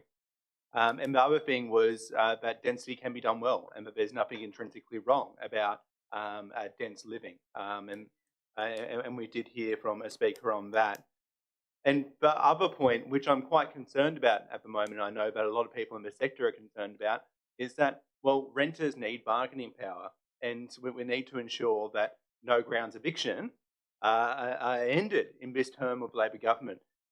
So I'm going to suggest an amendment, which I'll which kind of relates to what we're doing around the car parks. But I'm also, after this, going to have to put another one, which is reaffirming our stance of supporting no grounds eviction and writing to the Housing Minister about that. But this amendment, which has been put on the screen, is about the work that we're doing around the council car parks. And I understand that a lot of this is confidential, especially the location of proposed sites that we have begun to identify and might be looking to pursue. But the generalisations about what makes affordable housing developments feasible, I think that is something that we can talk to HAC about, and I think it's something that we ought to talk to them about, because they are, one, many of them are experts, and two, they're all from our community. And I think we need to hear from our community about what they are willing to do to get more affordable housing on council land. I personally think our community will make sacrifice to make that happen, but I'll be interested to hear HAC's view on that. So I think we should have a general discussion with HAC about the potential levers and seek their views. Okay. Is there a seconder for that amendment? Councillor Shetty will second that. I'll just check with the I'm willing to incorporate that. Okay. That's incorporated as point 4 of the motion. Is there any further amendment to the primary motion? Councillor De Cruz? I don't have an amendment, but I take it we had some officers involved in this forum, and I'm a bit disappointed there isn't actually a report of what the outcomes were of the forum. Thank you for expressing your disappointment.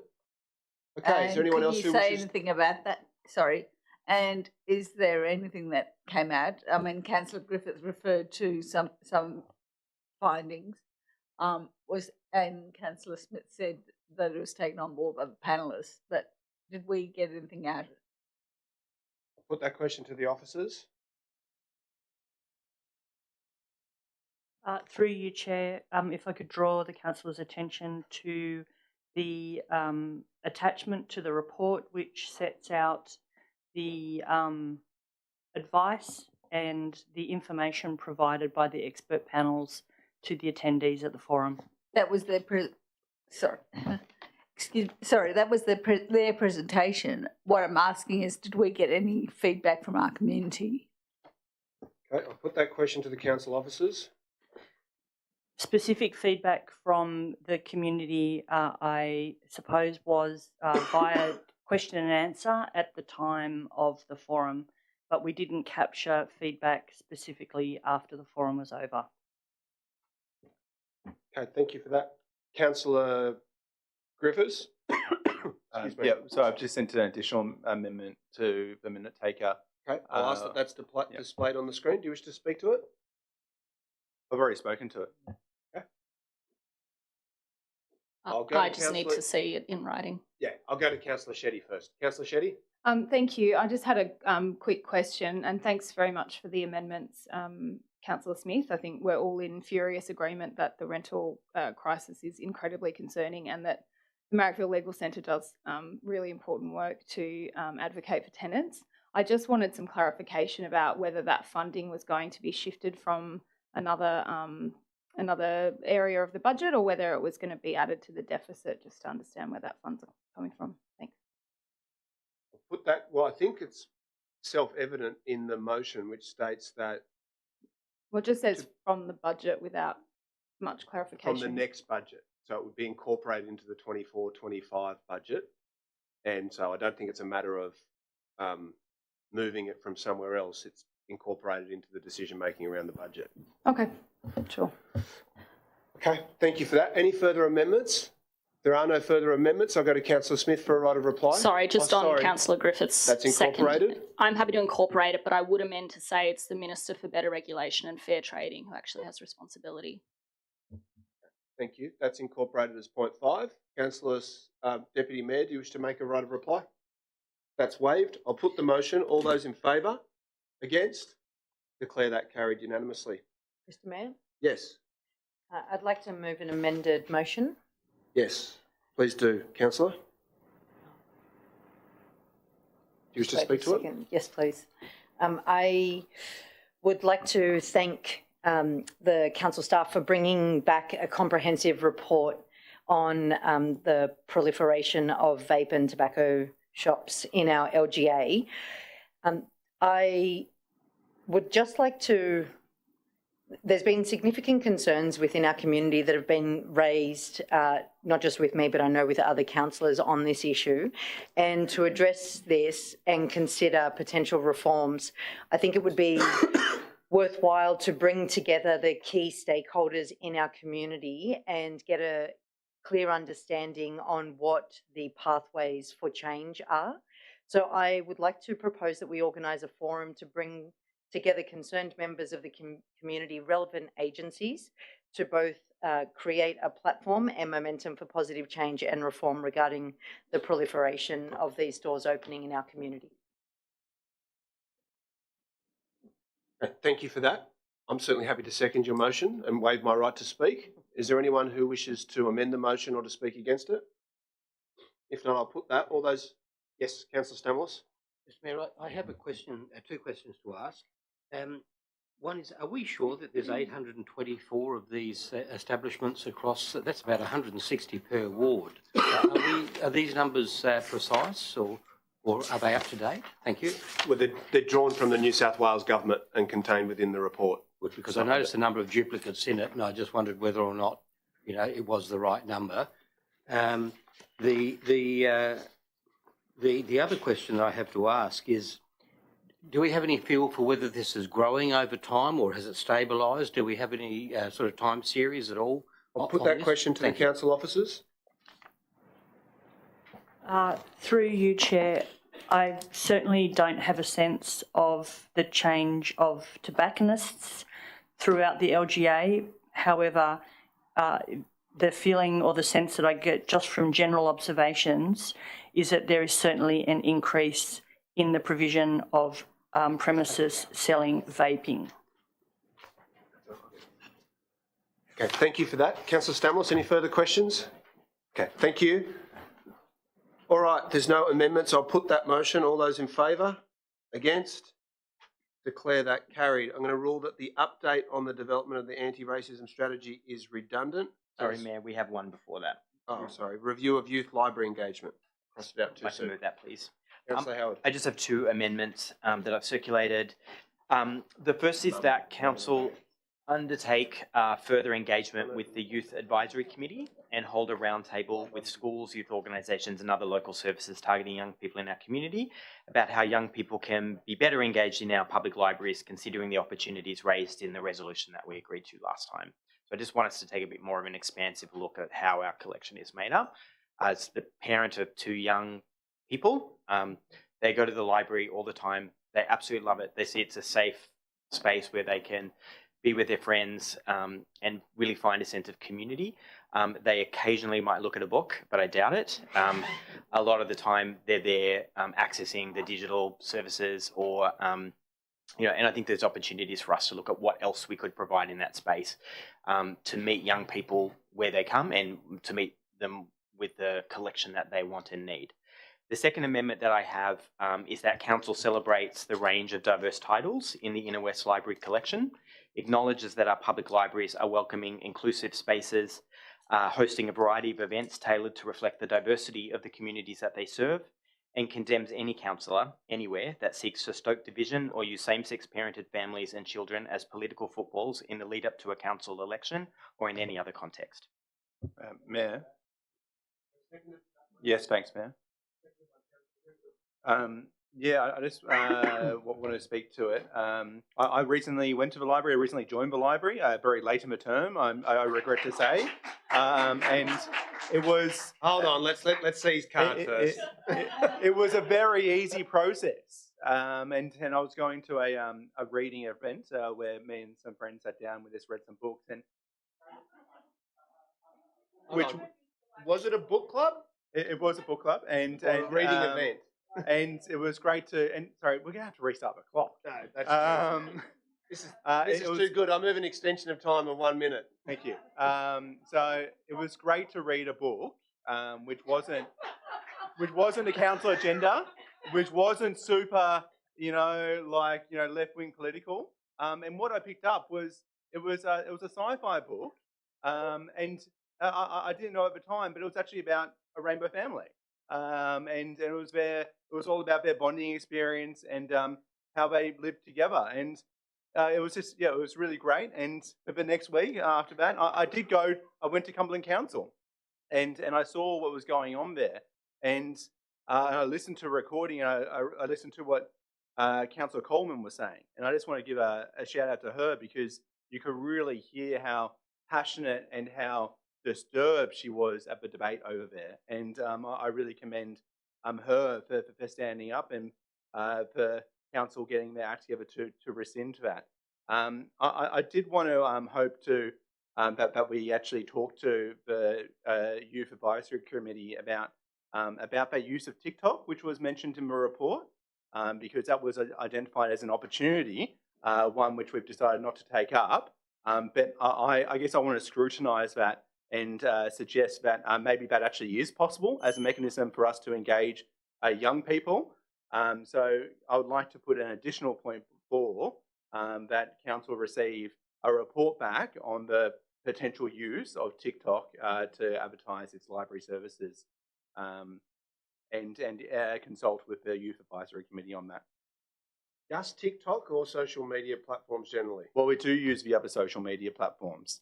And what it mentions in the report is that that there's a potential to use TikTok, and that young people are on TikTok, but right now we're not using it because of because the council officers are lawfully prevented from using TikTok on their council devices. That's why. Mayor, can I thank you, Councillor Griffiths. If I can just respond, I actually think that that is covered under the first point that I've raised. I am literally saying anything that has been raised in the context of the reports we have received, they should be consulted with the Youth Advisory Committee. There are limitations, but let's let staff work that through. But it's there, it's doing. So I would consider that amendment to be redundant, given that I've been expansive in what the consultation will include with the Youth Advisory Committee.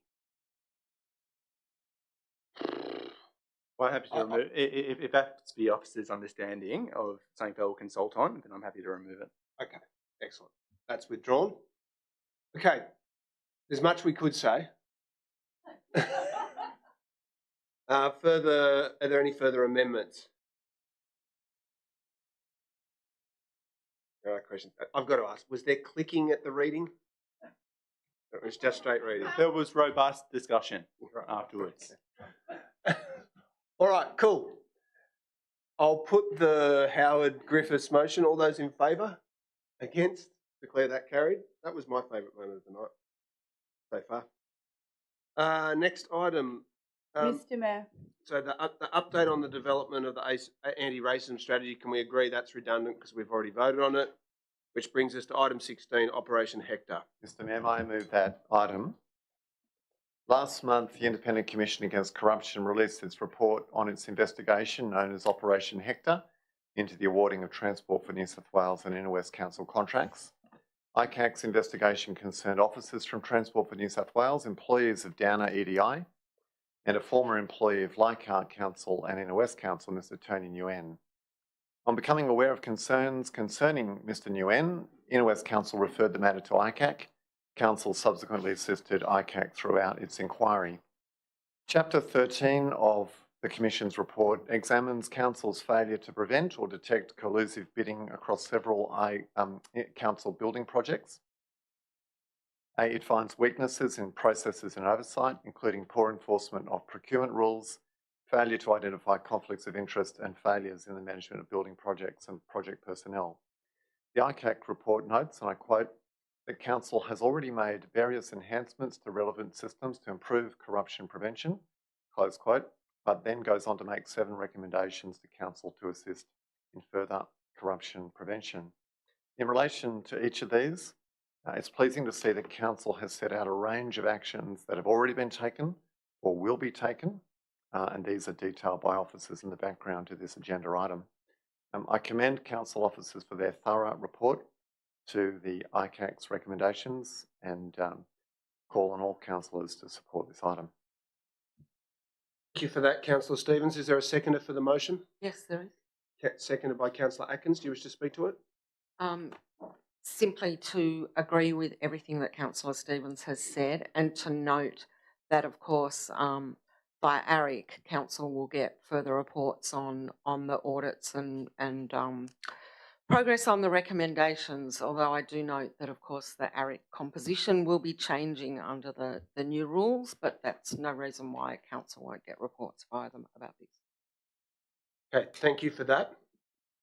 There's no amendment. I'll put that motion. All those in favour? Against? Declare that carried unanimously, I believe. No one against it? That's been carried. Item 17, I'd like to table an amended primary motion, and I've provided the wording of that to the minute taker. Can I have that just in one colour font, please? Thank you for that. I'll just speak briefly to the amended motion. Thank you to the officers for the work that's been undertaken so far on the development of the Rozelle Parklands Master Plan. We did indicate to the previous government right throughout the process that it was a mistake not to be looking at pedestrian safety and cycling and active transport access to the parklands during the design phase. And unfortunately, we're now discovering that now that the park's finally open, that there is a serious safety problem with children in particular crossing over from Eastern Park to the parklands, and that will be intensified when sport commences there in a few weeks' time following our decision to expedite that and take on a licence agreement to open the site up. And so I want to propose that there's potentially 2 new crossings that will need to be implemented on Lilyfield Road, and essentially that we can't wait until the end of the master plan process to undertake those, and that we should take responsibility for doing so now, with the funding to be allocated either through a grant from RMS, Transport for New South Wales, or through the $20 million that has been committed to the council for the ongoing improvement of the Rozelle Parklands, and that we commence that design process now. And lastly, that we incorporate into the Rozelle Parklands Master Plan the use of the sporting field, or the seating for the sporting field, as an amphitheatre for live performance. It's, as it happens, the way the park has been constructed, it really lends itself to that. Anyone walking down there can tell that it would be a great place to watch a performance. And I'd like to see us progress that through the form of a pilot, a trial, sometime in the next few months, and also incorporate it into the master planning. So I will move that way. Mayor, I'd like to second that. Seconded by Councillor Shetty. Do you wish to speak to it? Yeah, thanks very much. And I just would note that your amendments are very similar to a notice of motion that I've also put forward tonight, which I have no doubt will be ruled invalid after not needing to deal with it later on. So it's I'm glad to see that it's going to get through a bit earlier this evening and not be carried over. Obviously, the pedestrian safety issues are of great concern. I've been speaking about it in both of my roles about how concerned I am and have been advocating at a state level to get Transport for New South Wales to take some urgent action in this area as well. So I'm really pleased to see these amendments. I just also had a further amendment that I wanted to add to it. Before I do that, I just want to talk quickly about the report itself that has been brought by council officers and the cost that has been outlined on an annual basis of over $650,000 per year for the operational maintenance and capital renewal. It does seem to me, it's obviously a very, very large parkland. It does seem to me to be a pretty large amount of money for council to be talking about taking on before the deal is done, before we understand what the state government is actually going to offer in terms of compensation for an ongoing cost of $650,000 a year. We know that in the Balmain ward there are other parklands that are still controlled by the state government. Callan Park is controlled by Greater Sydney Parklands and Health. Ballast Point Park is actually looked after by Placemaking New South Wales. So we know it is not unusual for the state government to continue to look after some of these assets if they are going to be a huge cost impost to the community. So I wanted to add an additional point, which I sent to the minute takers, if you could display it, that council, as part of the master planning process, includes community consultation on whether the community supports council actually taking on care, control and management of the Rozelle Parklands at a cost of approximately $650,000 annually. I think it's really important when we're talking about council and ratepayers carrying this cost on an ongoing basis forever, that we give them the opportunity to tell us what they think about council taking on this cost. So I would like to move that amendment. Happy to incorporate that amendment into the primary motion. Is there any further amendment? There's no further amendment. I'll make a brief right of reply. Oh, sorry, Councillor Stamoulis, yes. Thank you, Mr. Mayor. I take it that item 3 about turning in the Parklands into a venue for performances, films and music will appear in a plan of management that then will go out for consultation.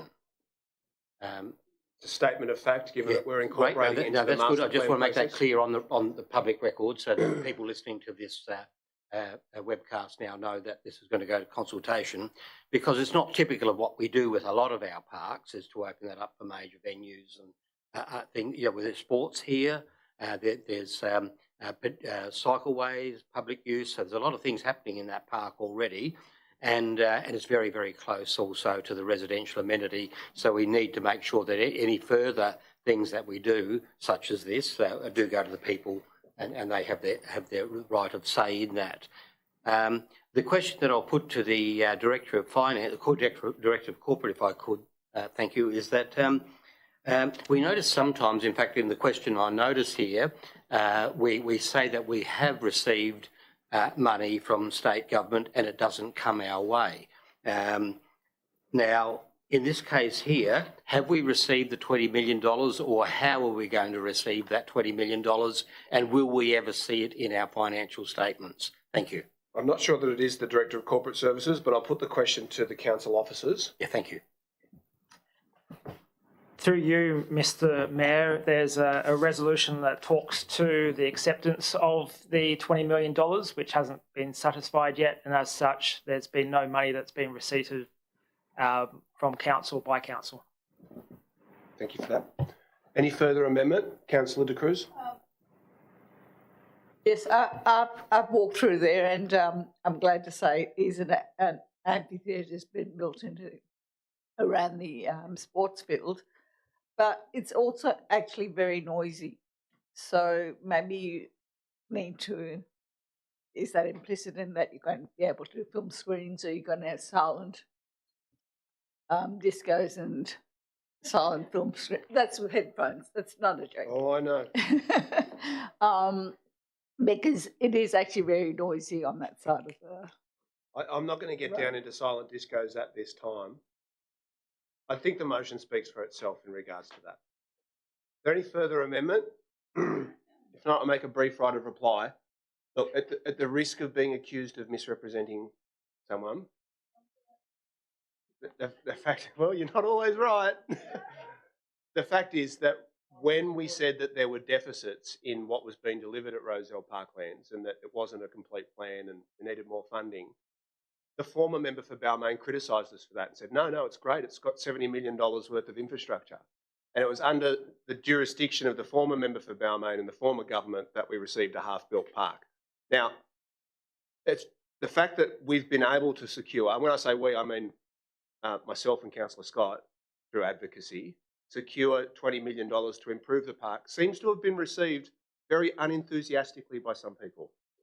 The fact that we got that $20 million is the reason we can get on with delivering the crossing now. We've got a letter, which I tabled at the council meeting, from the Minister for Roads, stating explicitly that there was a commitment for $20 million for the Inner West Council. We voted unanimously to accept that and to get on with the master planning process. And we voted, all of us, to say that we would get to the bottom of exactly what the recurrent costs would be before we entered into any agreement. Everyone knows that. It doesn't require a question or notice. So it's a good thing that we can get on with the crossing now. I don't agree that this is the same proposal that you tabled, Councillor Shetty, in your notice of motion. This is to actually do it, not talk about it or look at it. It's funding it and doing it at 2 locations. Even better. Excellent. So, look, I understand how the game works in the chamber, but I reckon it'd be really good if Balmain ward councillors who support more investment for Rozelle Parklands could actually support it rather than criticising it. Okay, I'll put that motion. All those in favour? Against? Carried unanimously. There you go. That's the spirit. Item Mr. Mayor. 18, Parramatta Road. Thank you. I will move an amended version of item 18. And if the council officers could please display the amendment, I would greatly appreciate it. Thank you. I thank the officers for their report. I thank the staff for sending off the letters. I just would like to note that I believe that we received a response from from Transport for New South Wales today, and I would ask that this correspondence be tabled as an attachment to this report and circulated to council officers. Circulated to councillors post the meeting. And I would also request that the council return to the Planning Minister, Paul Scully, in relation to the letter sent to him on the 4th of May, asking that the government purchase for public and affordable housing the address on Parramatta Road known as the Best and Less site, so enthusiastically brought forward by Councillor Shetty and Hall Greenland, who came this evening to speak against potentially us continuing to pursue this. However, I do believe we should continue to pursue it. And if we could follow up that letter, that would be greatly appreciated. Okay, thank you for that. Seconded by Councillor De Cruz. Do you wish to speak to it? Thank you for that. Is there anyone who wishes to amend the motion? Councillor Shetty? Yeah, I mean, I'd like to start by just saying that it's a bit disappointing that we haven't been able to see the response from Transport before the meeting, that it just happened to have arrived today. I'm wondering whether we might be able to see some sort of a copy of it now, given that it's arrived and we're voting on something. I'm interested in why only Labor councillors seem to have seen it, as opposed to all of us. It's somewhat frustrating. Okay. Well, I'm curious as to how Councillor Scott has seen it, or somebody seems to have seen it, and certainly not myself. It's disappointing though that 3 months later we've got one response today on the button on the council meeting evening while we're about to debate it, and that the Minister for Planning hasn't responded yet. I want to move a further amendment, please, if the council officers would mind displaying it on the screen. It is an additional point that council does not progress the PR Cuts planning proposal prior to the resolution of unresolved state agency referrals. And I'd just like to speak to it before consideration. I think that issues around flooding and biodiversity are incredibly important. I note that in the report there was mention that some of those issues could be resolved at the DA stage, and I think that would be irresponsible. I know I may be accused of trying to knock this plan on its head, or ganging up with the residents that care about the area that they live in to try and overturn this. I think it's really important that these state agency issues are resolved properly before the plan proceeds, and I think that this amendment is an important acknowledgement that is what needs to be done before we proceed any further. Thank you for that. Is there? I think that really is a foreshadowed motion. It's in contradiction of the primary motion. How so? Well, the first motion is to go back to the Planning Minister. On the Best and Less side? So I'm not sure how that's a contradiction. Okay, point 2. So point 1 is that Council receive and note the report. Point 2 is that Council note the correspondence received from Transport for New South Wales and table the responses as an attachment to the minutes of this meeting. And 3, that Council return to the Planning Minister, Paul Scully, in relation to the letter sent to him on March 2024 asking that the government purchase for public and affordable housing. Okay, that's fair enough. I'll rule that as an amendment then. Thank you. Is there a seconder for the amendment? Seconder, Councillor Atkins. I don't need to speak to it, thank you. I think it speaks for itself. Okay. Can I ask a question? Yes. Just in relation to the amendment, just to see whether, just looking at the report, it's not entirely clear whether council officers were proposing we put everything on hold prior to resolving those state agency referrals, or if we were still actually working through that process. I thought it was the latter. But if council officers could clarify that and also provide some advice on the likely implications of that amendment, that would be great. I'll put that question to the council officers. Through you, Mr. Mayor, we're still seeking to work with the Department of Planning to finalise some of the state agency referrals, but we have been unsuccessful at this stage. Okay, thank you for that.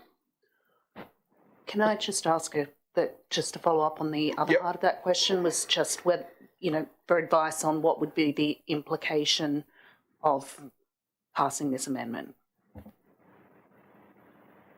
To the mover of the amendment or to the Probably more to the council officers because they have more of an insight on the process. Put that to the council officers.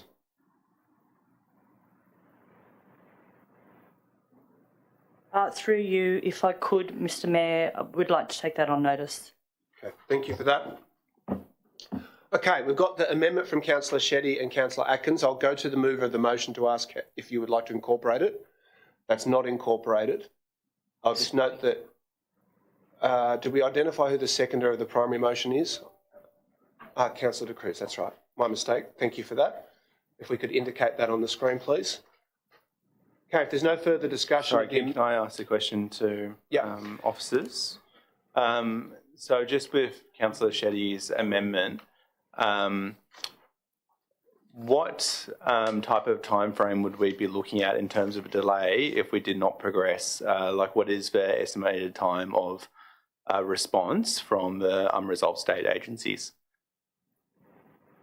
Put that question to the council officers. Through you, Mr. Mayor, the Department of Planning has asked for an extension of time. They haven't been specific in terms of how long they need to resolve those state agency referrals. Mayor?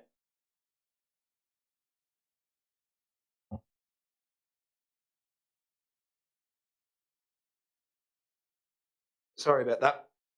Did you have a further question, Councillor Griffiths? No, actually, I think it's going to be a statement. Okay. So I think we're currently in a state of play where the state government has, threatened to take away council's planning powers and force its own very rigid, broad density creases across the inner west. And part of that hinges on a belief that council is not able to do density uplifts by itself, and we've taken a stance where we've said to them, no, we need to retain our planning powers, and that we can do place-based planning better than what the state government does. And the Parramatta Road, the corridor uplift, is the only major density increase that we have in train on council at the moment, and I'm concerned that.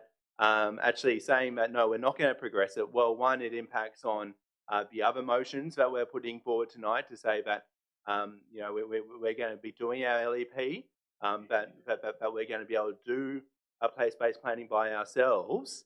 And, when you look at it, it is, I think part of the PR cuts, it's on a transport node.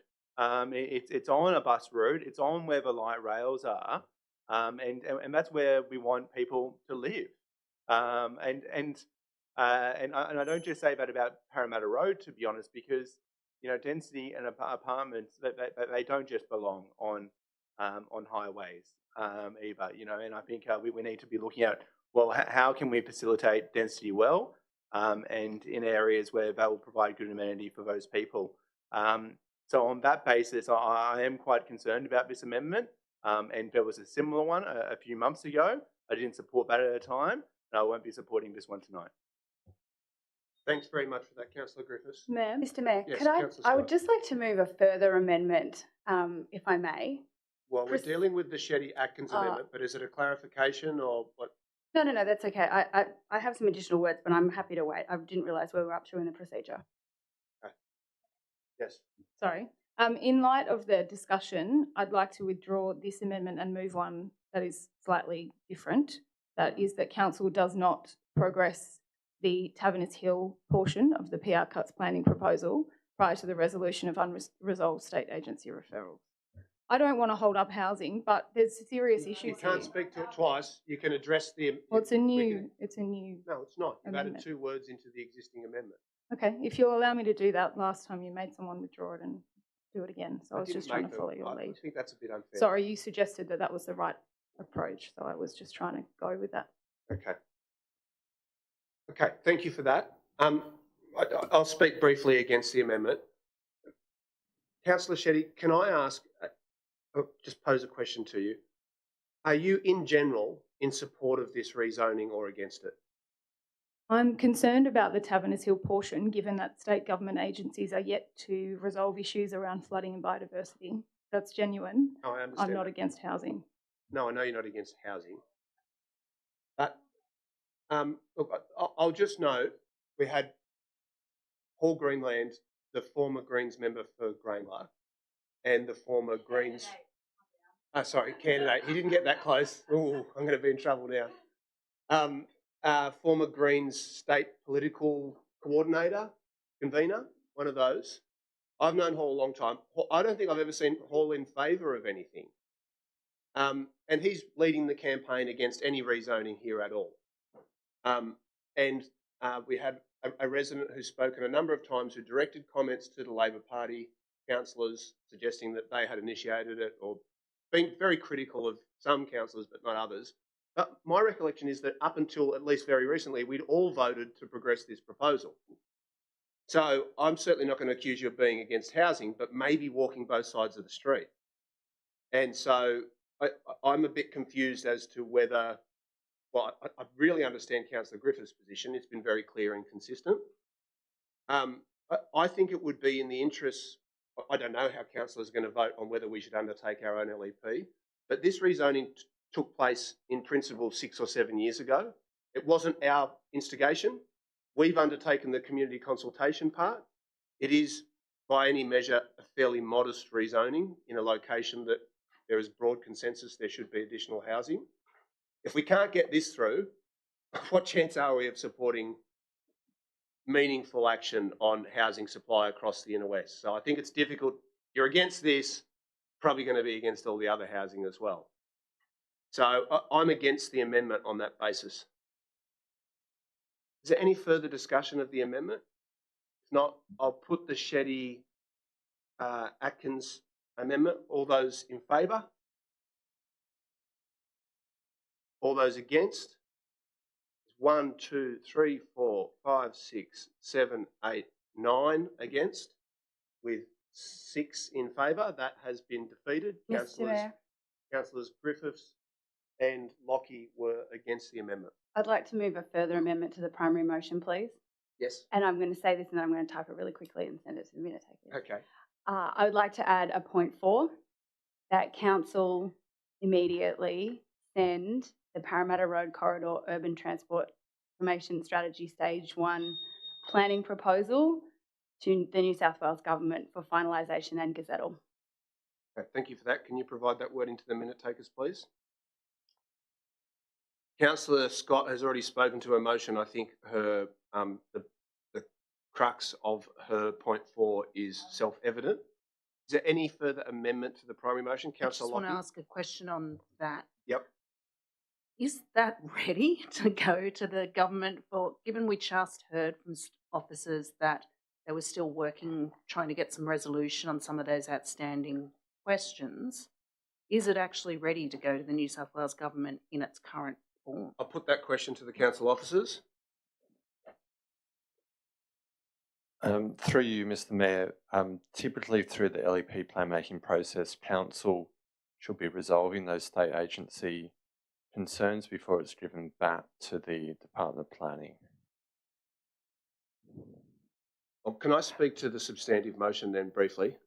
So the outstanding concern is, the outstanding substantive concern is a letter from Transport for New South Wales that said, no, at the end of this process, very long process, we don't support the rezoning because the road might need to be widened.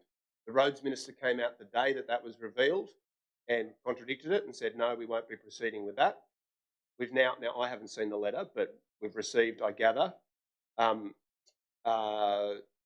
written correspondence confirming that that objection will be withdrawn.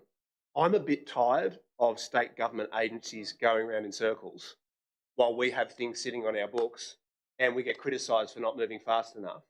There's a dispute within state government agencies over some final details of this.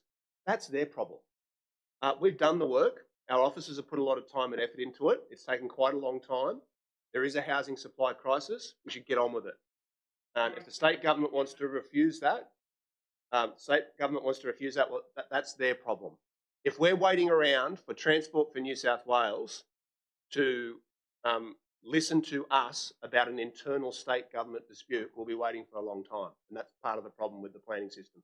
So I think your question was perfectly legitimate, but I don't agree that we should delay any longer.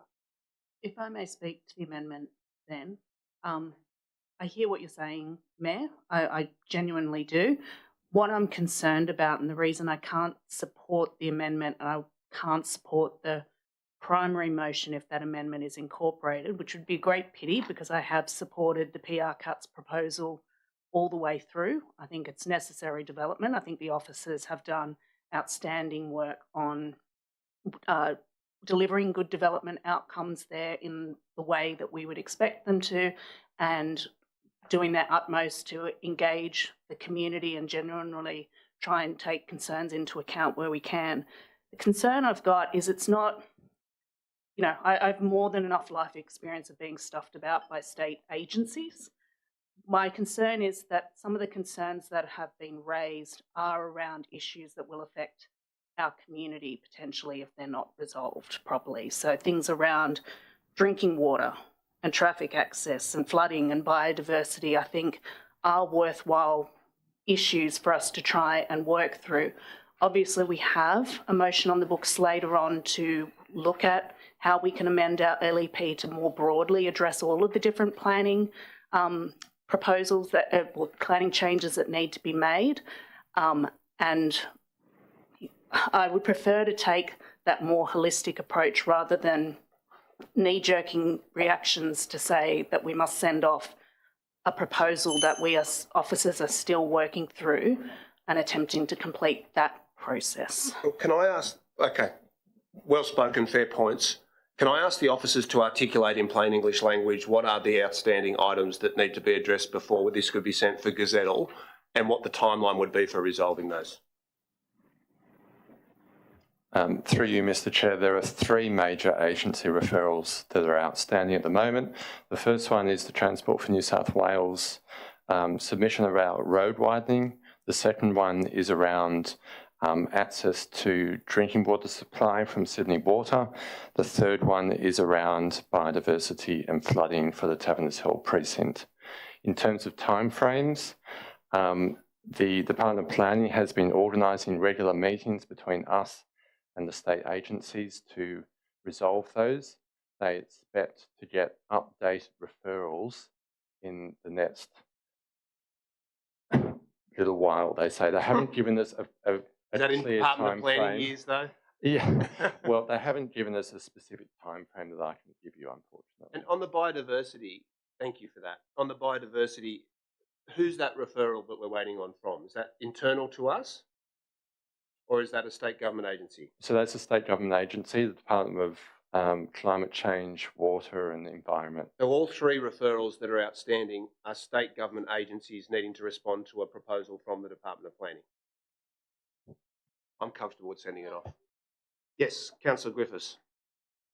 Yeah, so I just wanted to question through you to the officers. If we submit this tonight to the New South Wales government and they say that they want those resolved and knock it back and send it back to us, is there a likelihood of that happening if they're really concerned about the Sydney Water or the Transport for New South Wales? Is there a possibility that they'll send it back to us and we'll still be playing around with it? I'll put that question to the officers. Thank you, and through you, Chair. It is difficult for us to predict what the Department of Planning response is likely to be. Thank you for that.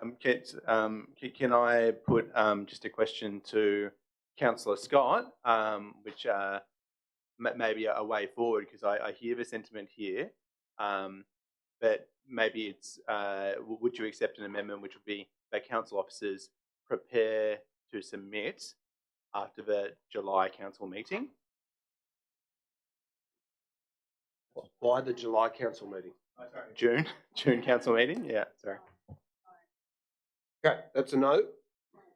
Now, but we're not, sorry, just for clarity, Councillor Scott is able to incorporate that. That's not an amendment. She's just amended her primary motion. It's not.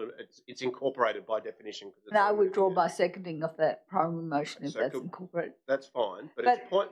I'll call the meeting to order. And I'd also like to speak. I'll call the meeting to order. So, point 4 is on the screen. If we could make the amendment, it's not an amendment. Can we make that point 4, please? So, it's not an entitlement for everyone to debate. Everyone who's already spoken to this motion to debate it again. People who have already spoken to the motion have spoken to the motion. So, Councillor De Cruz, did you speak? I don't know that you did speak to it. No, but you're withdrawing your seconding. Councillor Drury is stepping in to second it. Did you wish to speak to it? Please do. I think the PR cuts has passed in that the central thing was they were going to upgrade the transport system along Parramatta Road, and this is all predicated on that. Since then, we've seen the metro being built and that huge development at 5 Dock and in Canada Bay, in Canada Bay, Burwood, around the 5 Dock metro station. So I think one of the things we're ignoring is the PR cuts was predicated on a significant upgrade of the public transport along Parramatta Road. Not even the bus lanes have been delivered for the WestConnect Stage 1 between Norton Street and Burwood. So I think the problem with this, while we might be saying that we're waiting on state agencies to deliver different answers to us, and transport, we're talking about widening the road. Transport should actually be talking to us about what they're going to do to improve transport, public transport on this corridor before they talk about progressing PR cuts, which, I mean, basically the fundamental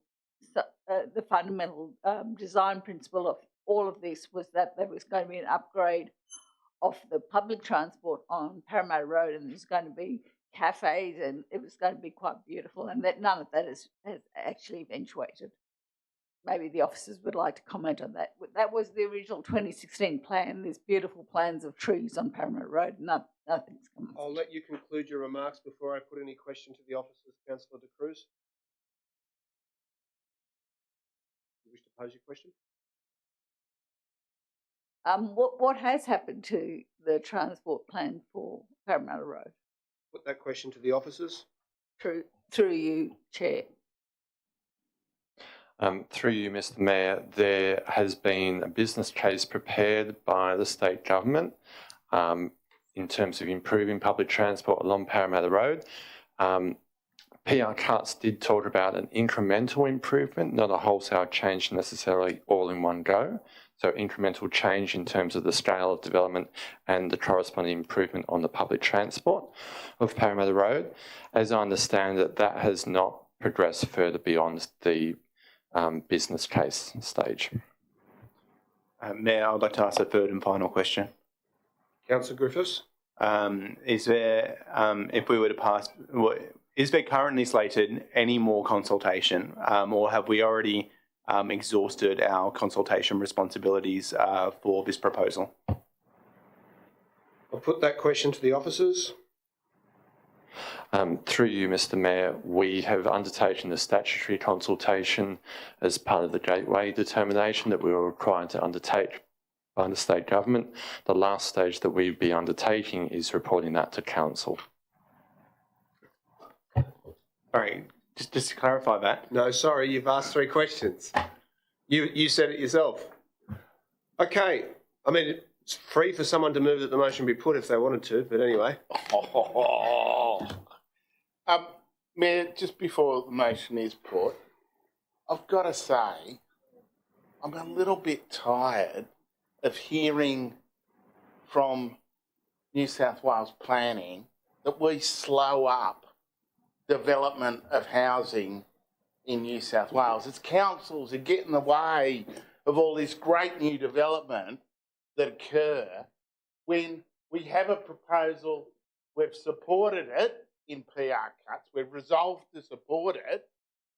What's got in the way is other buffet agencies have got to sign a letter or write something or have another committee or have another 10 meetings before they'll send a bit of paper back to us, so we'll kick it on.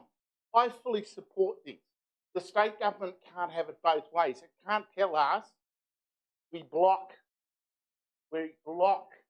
development such as PR cuts and then, I don't know, go on a go slow in relation to referrals. This is absolutely absurd. I support this. Let's just get this done. Here. Thank you for that, Councillor Drury. Councillor Stamoulis. Mr Mayor, along the years of the path that we've gone along, listening to forums from state government and even at this meeting this very night, if I was a resident in this area, I'd feel completely abandoned and I'd feel as though I had no representation at all from anyone. That's how I would feel if I was a resident living in that area. At no stage has their voice been heard clearly on this nor taken forward. This is an intact community, a well-functioning community and a long-standing community, just like mine and just like the areas that other councillors live in. And I'm sure if we were under this sort of threat, we would certainly want to respond to it. Now, housing is taking up the higher order priority, but we also know that this council favours environment, sustainability. This is an environmental corridor that will be ruined. If we simply demolish everything in its path, it will be ruined. This is one of the key environmental corridors in our municipality. It's also an area that has its own heritage, its own community, and its own history. I don't think this community is being heard. I don't think that either council or state government is going through the appropriate processes for this community. I won't be supporting this motion at all, and in fact, I would be supporting that council does not progress the Taverners Hill portion. I do support that, and we should be representing that community and taking their issues forward and letting their voice be heard. Thank you. Mr Mayor. Councillor Drury has moved that the motion be put. Now, I forget this every time. Does that require a seconder? I'll put that question to the Manager of Governance. Yes. I'll second. Is there a seconder for that? Seconded by Councillor D'Arienzo. I'll now put that motion. All those in favour of the motion being put? That's 7 people in favour. All those against? 7 people against. Someone must think that hasn't been well ventilated enough. I'll use my casting vote to vote in support of the procedural motion, and I'll go to Councillor Scott for her right of reply. The right of reply is waived. I'll put the motion. All those in favour, please raise your hands. All those against? That is 7 all. I will use my casting vote to vote in support of the motion. I don't think Councillor Griffiths voted. Okay, I'll recommit the vote. All those in favour of the primary motion, please raise your hands. That is 7 in favour. All those against? Call the meeting. I'll call the meeting to order.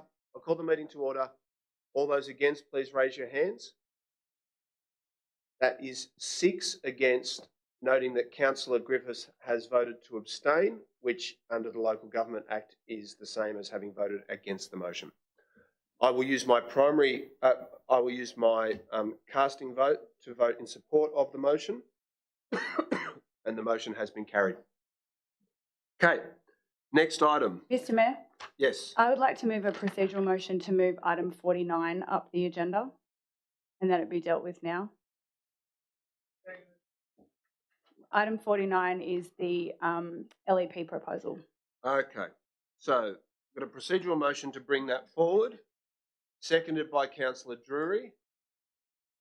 Could someone let Councillor Howard know to come back into the meeting?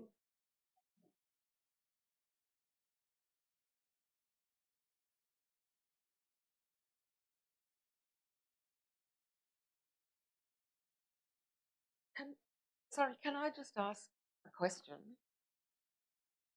The vote on the procedural motion, are people like Councillor De Cruz not able to vote on that? No, we've just been clarifying that. So councillors who have declared a conflict in relation to item 49 and that they will recuse themselves are not able to vote on a procedural motion about whether to bring that matter forward. All of the councillors who fit into that category have now absented themselves from the chamber. So I will put the procedural motion from Councillor Scott, seconded by Councillor D'Arienzo. All those in favour? All those against? Hold on. Sorry, it's been confusing. We've got a procedural motion from Councillor Scott to bring forward item 49 about the LEP. That clear now? I'll put that motion. All those in favour? 1, 2, 3, 4, 5, 6. All those against? 1, 2. You abstaining from a procedural motion as well? 1, 2, 3, 4, 5. 1, 2, 3, 4, 5, 6. That is tied. I'll use my casting vote to support the motion to suspend standing orders to bring forward item 49. That has been carried. I will now, with the permission of Councillor D'Arienzo, I will substitute myself as the mover for the motion if you're willing to second it, and I will speak to it briefly. Councillors, we made a decision at the February meeting that rather than completely refusing to engage with the government, that we would seek negotiation with them over their proposed rezonings. And that was a fortuitous thing to do, or a wise thing to do, because what we've seen subsequently is that in the one council, the Ku-ring-gai Council, where they adopted that position, they have now had 6-storey rezonings imposed over the top of them, which is what the government said they were going to do. We've been given time instead to the end of the year to undertake our own planning at the local level in regards to transport-orientated development at those train stations.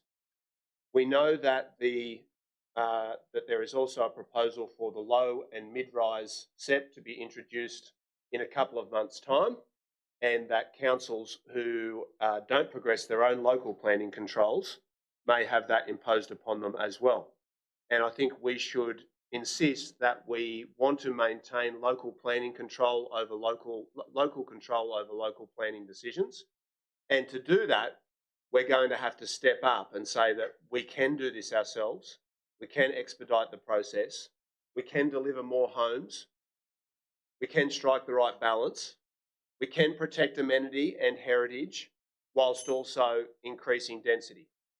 And if we refuse to do so, it's not just that the state government can impose those rezonings over the top of us, also means that we're not doing our part to address what I think we all accept is a real crisis. And so the proposal that Councillor D'Arienzo and I have tabled tonight is for us to complete our LEP, our local environment plan, for the whole LGA in advance of, by the end of the year. I'll just see. Chair, I move an extension of 2 minutes. Thank you for that. Is there a seconder for that? Seconded by Councillor D'Arienzo. All those in favour? Against? Declare that carried. For us to complete our own local environment plan and submit it to the government by the end of the year. And we've listed a series of principles that should govern that, including that we do agree that there can be transport-orientated development. It's not a new idea to say that you can have increased density around train stations, that there should be increased shop-top housing, that our main streets are places that can benefit from increased density, and also that when housing is located there, it helps to protect the precious heritage precincts that do exist right across the inner west. And it lists a series of other objectives. And the most important from my perspective is that we want 1,000 new public dwellings to be delivered by the government in collaboration with council. And of course, we've offered 10 sites to them to help to achieve that. And we know that there can be significant public housing that will be delivered as part of the Bays Precinct rezoning as well. So it really comes down to this. Should we throw up our hands and say we can't play a role in addressing the housing crisis, the housing supply crisis? Should we accept that the government will just do rezonings over the top of our local community without the input of local residents? Or should we seek to take responsibility for delivering a new local environment plan, much of the work which supports that has already been done. It's in the can, we know that. I think that's a pretty easy choice. And I would encourage all councillors who support addressing the housing supply crisis and support maintaining local control over planning to support the motion. Councillor D'Arienzo, do you wish to speak to it? Just to say thank you for your strong advocacy in this space. There was an amendment at number 5 that was provided to the minute taker. I'd like to acknowledge that this is a clause from Councillor Atkins' motion, which speaks to community engagement. I see the benefit in this and would like to incorporate it in our primary motion. I'm happy to incorporate that. I'm happy to incorporate it. That's incorporated into the primary motion. Do you wish to speak further to it? Okay. Is there anyone who wishes to speak against the motion or to amend it?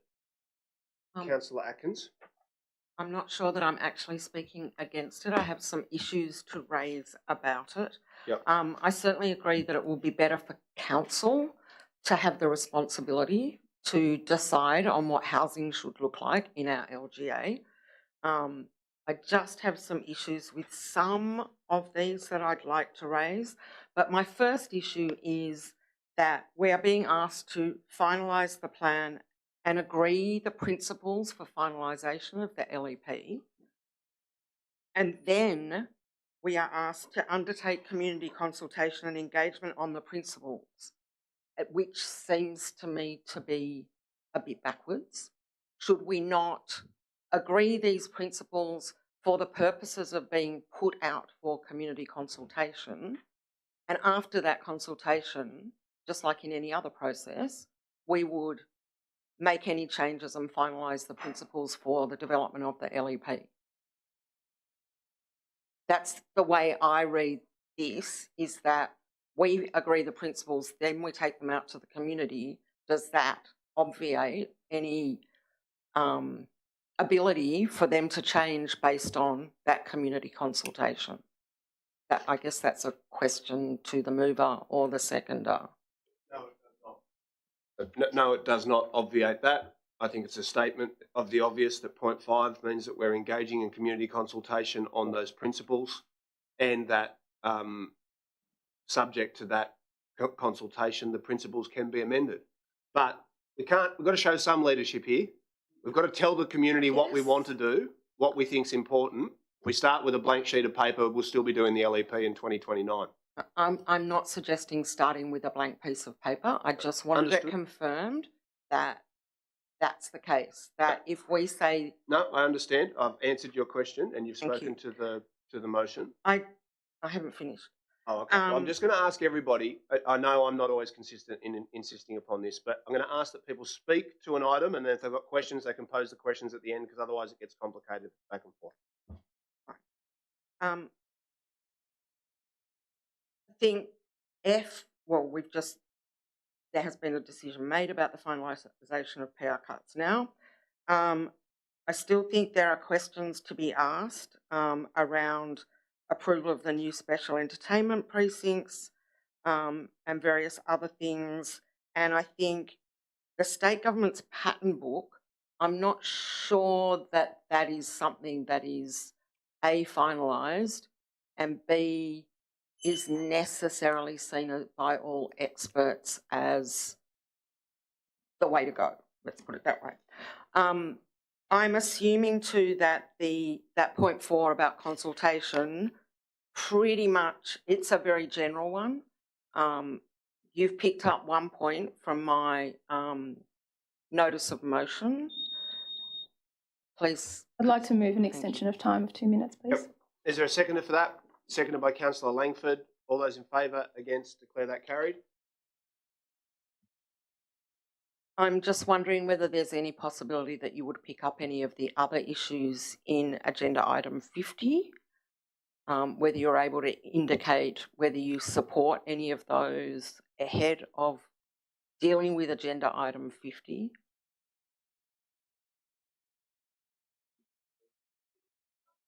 Well, sorry, that was a question. Have you concluded your remarks? Well, subject to that, I think I'm prepared to support this because there will be a chance to reconsider the principles after the community consultation. I think that question's already been addressed. I just don't have item 50 in front of me at the moment, so if it was a question you were posing to me, I'll have to take that on notice. Further discussion? Councillor Shetty. Thanks, Mayor. Look, I just think it's important to put on the record, noting what it says in the background, that had the Inner West Council chosen to reject the TOD and refuse to engage in discussions, as was proposed by a minority of councillors, I just think it's really important to clarify that I don't believe that's an accurate depiction of what I moved. I was the mover of the recommendation of the staff report. They had written a 17-page report, I think it was roughly that long, giving their expert views on what had been put forward by the State Department of Planning.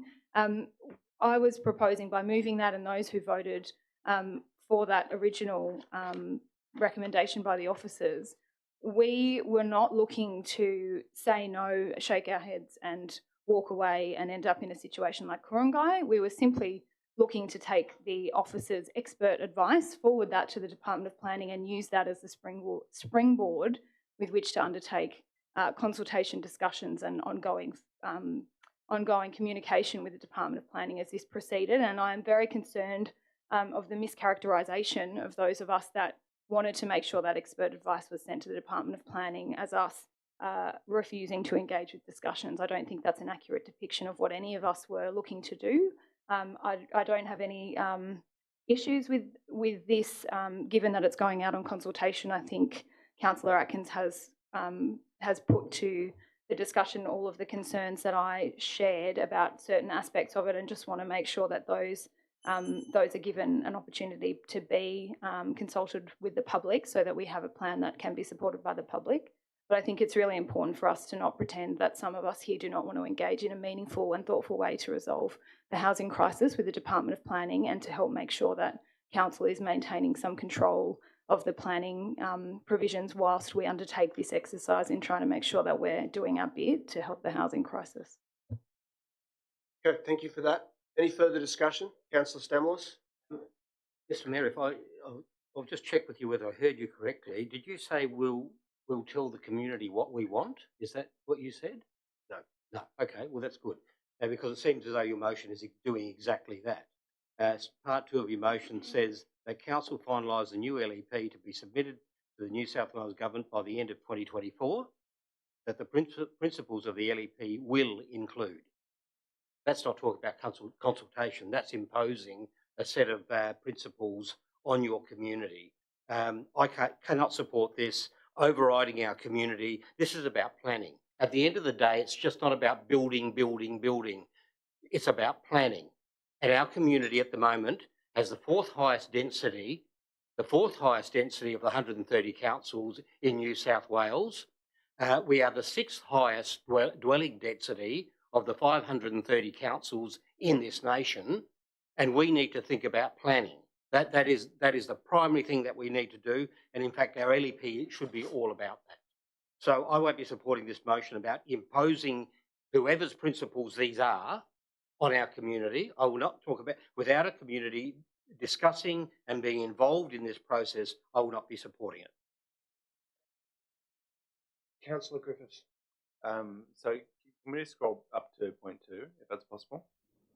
Yep, ask the officers to scroll up and display the whole of point 2 on the screen, please. Can I propose an amendment to change will to propose to clear up Councillor Stamoulis's grievance?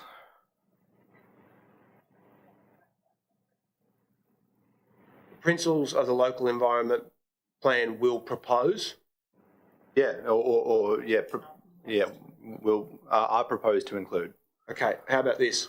Point 2, I'll amend to read that council undertake rather than finalise for clarity, and I'll restate the things I've already said about the need for consultation through the LEP process. And I'm happy to incorporate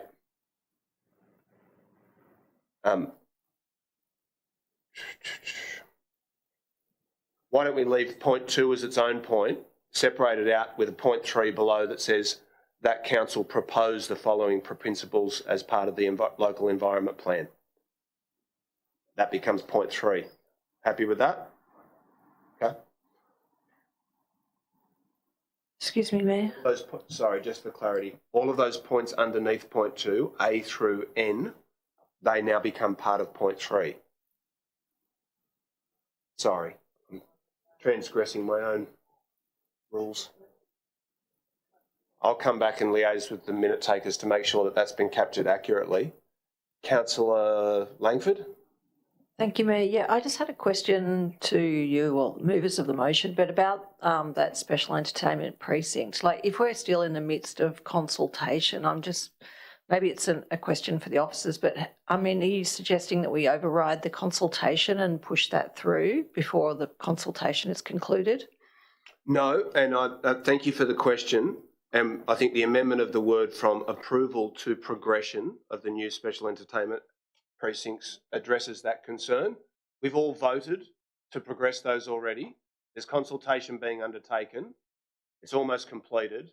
We can't finalise that before it's reported back to council. We've got a duty to read the reports. But I think everyone here in principle is in support of the special entertainment precincts. And I would like to paraphrase Councillor Stamoulis, it should be about planning, not just housing. So I think it's important that these principles include more than just dwelling targets. Councillor Lockie?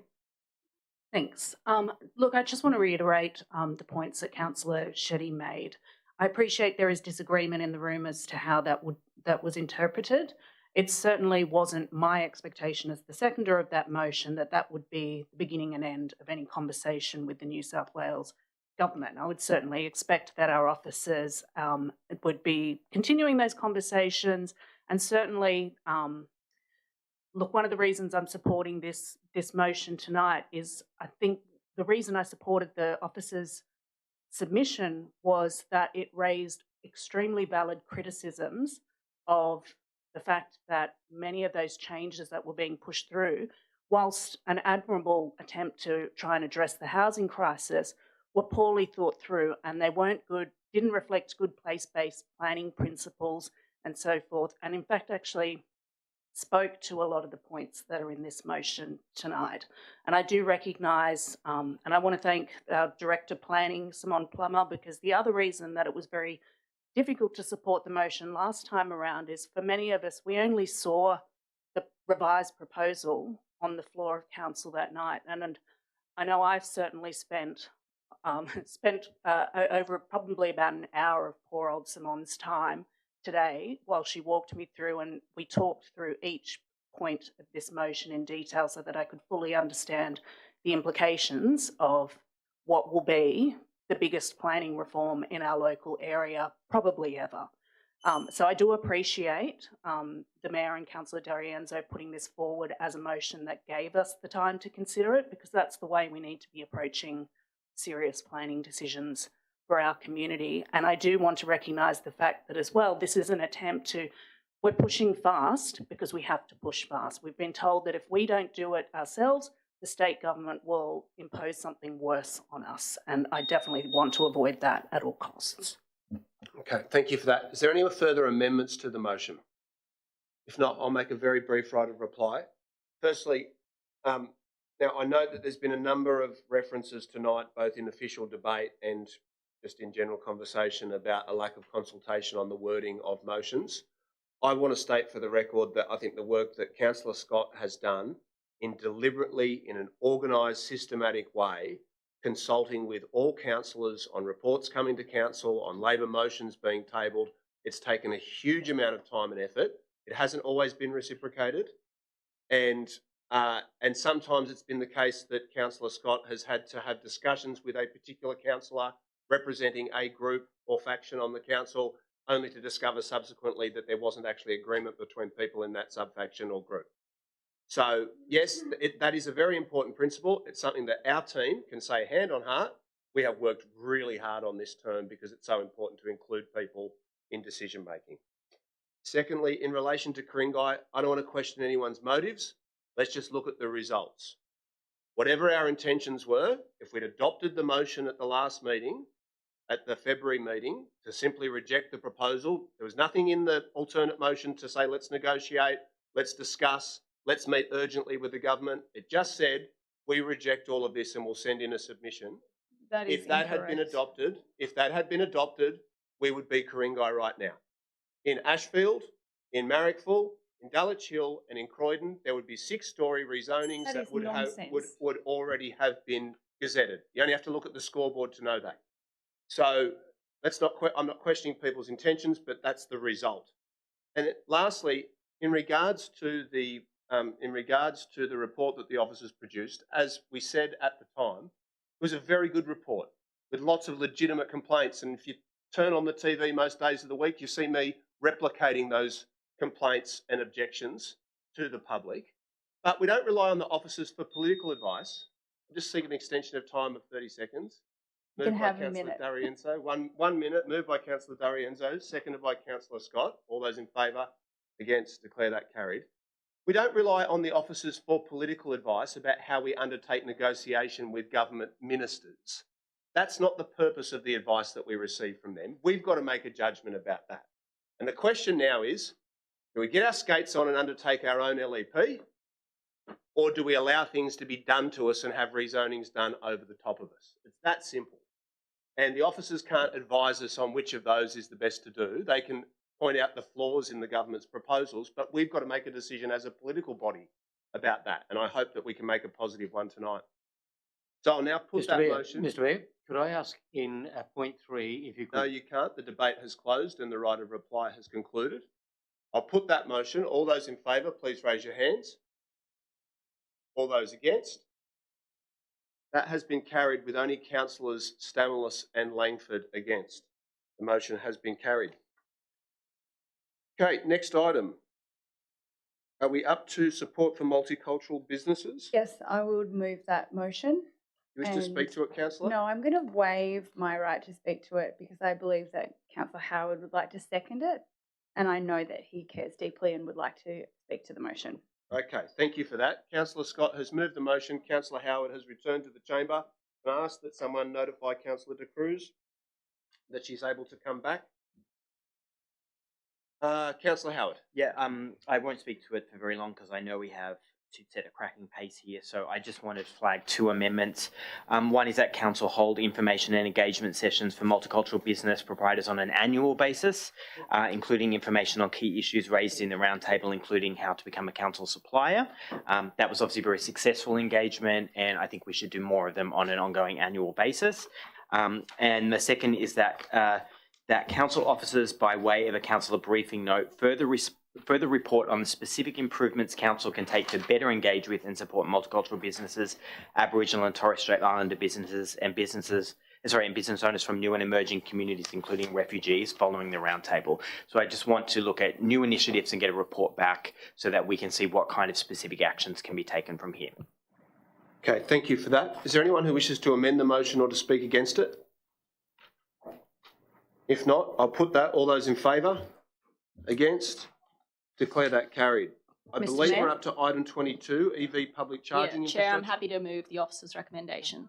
Yeah, thank you. Do you wish to speak to it? Sorry, is there a seconder for the motion? No, yes, Councillor Langford pulled it out of en bloc. Oh, right. Is there a seconder for the motion? Yes, I'll second. Thanks. Okay, so you're in support of it. Sorry, I just had well, I've got an amendment. Okay. Yeah. Do you wish I table the amendment? I have the minute takers.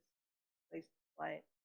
So it's really just another opportunity that council can have to introduce charging stations, and it was suggested by a resident that perhaps they could investigate putting a station down at H.J. Marnie Memorial Park in Marrickville, and that there could be other opportunities for our ovals and parks where there is public parking to install electric chargers.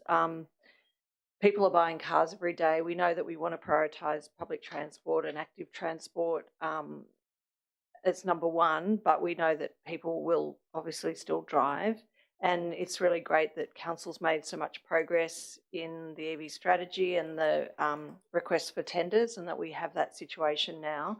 So this is just looking at potential locations for EV chargers in public parking areas. Yeah, that's it. Thank you. That's incorporated. Okay, that's incorporated into the primary motion. Is there any further amendment? If not, I'll put that. All those in favour? Against? Declare that carried. Item 23, Local Democracy Group's Progress Report. Mr. Mayor? Yes? If I could move this report with an amendment. I'd just like to acknowledge the work, the time and the dedication and the commitment from our local community group members, and ask that we write to them to thank them for their contributions during this term of council. I understand that some of the community groups might have, some of the local democracy groups might have one meeting remaining until their term concludes, but I would truly like to thank them for their generosity and commitment to our decision making. Thanks. Thank you for that. Is there a seconder for the motion? Seconded by Councillor Langford. Do you wish to speak to it? I'll put that. All those in favour? Against? Declare that carried. Customer Service and Development Assessment bi-monthly report. Yes, I'd like to move an amended version of item 25. Just has a very slight amendment, which will be displayed momentarily. I always thank the council staff for this report. They do a really good job of attempting to reform the planning system. I know how hard they work. None of us have achieved the goals that we would like to achieve of making it a more customer service friendly system, and that's not our fault. But we are working really hard to do the best we can. I have just asked the staff if they wouldn't mind including a traffic light reporting measure in the report so that we can better understand where those actions are up to in terms of the desired timelines, and to also indicate what actions they're taking to bring anything that's off track back on track. I'm happy to support that. Seems very sensible. So I'll second your motion, your amended primary motion. Is there any further amendment to that motion? Councillor Stamoulis. Question on the median processing days. Do we look as though we're making further improvements there, or is there something stopping us from achieving better gains? So if I could just ask the officer. Thanks. I'll put that question to the council officers. Through you, Chair. Councillor, could I just confirm which particular median processing time you're referring to, as there are a number of lines in the report that talk to that for different process points in the system? Yeah, I thought that there was a number saying it's about 110 days at the moment. Is that correct? Put that question to the council officers. If I could, through you, Chair, Councillor, would you mind directing me to that point in the report? Oh, look, I'll see if I can find. Look, if you'd like to take it on notice anyway, that I think. Thank you. I will. Thank you. Thanks. Okay, thank you for that, Councillor Stamoulis. Positive contribution. Any amendment to the motion? If not, I'll put that. All those in favour? Against? Declare that carried. In regards to the next item, the external review, I'd like to propose that that be deferred by to the June ordinary council meeting so that we have more time to deliberate on that. Happy to second that. Seconded by Councillor Scott. Is there any opposition to that? No. I'll put that. All those in favour? Against? Declare that carried. Item 26, direct employment of people with a disability, bi-monthly report. Councillor Howard. I waive my right to speak. It's moved by Councillor Howard. Is there a seconder for that? Seconded by Councillor Drury. You wish to speak to it? I'll put that. All those in... Oh, sorry, my mistake. Councillor De Cruz, yes? To the relevant officer, I've been trying to get this information since I was contacted, that that there's a very low pay rate, and whether that applies within council, and whether we have any people employed on that pay rate I'll put that question to the council officers. for disabled people? I think one challenge we might have is that the general manager is an apology tonight, and he's been working directly on this. And then alternate to that is the Director of Community Services, who has gone home sick because she was quite unwell. So I think that's going to Continue. Well, it doesn't matter. I've sent it have offline. to be taken on question. Taken on notice. Sorry about that. Thank you. Okay, if there's no further Martin. questions, I'll put that. All those in favour? Against? Declare that carried unanimously. That brings us to item 29, Leichhardt Oval Food and Beverage Service. Happy to move this report. I really thank the officers for quickly looking into the procurement and contracts for Leichhardt Oval Food and Beverage. We are on what might be the precipice of a great revival at Leichhardt Oval. There's been some talk in the media of a significant contribution by the federal and state governments to making this the premier sporting ground of the Inner West. It already is the premier sporting ground of the Inner West, but one that will endure for decades. No, it's true, it is. And most importantly, a real home for women's sport. The motion that I moved some months ago, calling out the NRLW for not playing any Tigers NRLW home games at Leichhardt Oval, has been acted upon, and we'll get 2 in the next season, along with 5 of the men's games, the subsidiary team as far as I'm concerned. And improving the food and beverage service at this ground is absolutely essential to making sure that our premier sporting ground has the facilities that people expect and need when they come to see world-class football, no matter what the code is.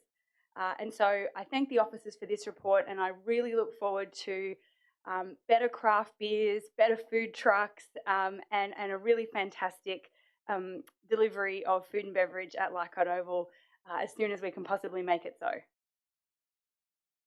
Okay, thank you for that. Seconded by Councillor De Cruz. Well, if you made that a condition, I would have seconded it. Please proceed. I'll waive my right to speak, but I'll just ask a question. So it's a question to the officers that I noticed that it talked about a condition in the contract that the food vans held it, but I think we need it in the tender specifications, and then the contract follows the tender specification. So that was what I was a little bit confused about. So what we should do is we should specify what we're looking for. People should come back with a proposal, and then we sign a contract.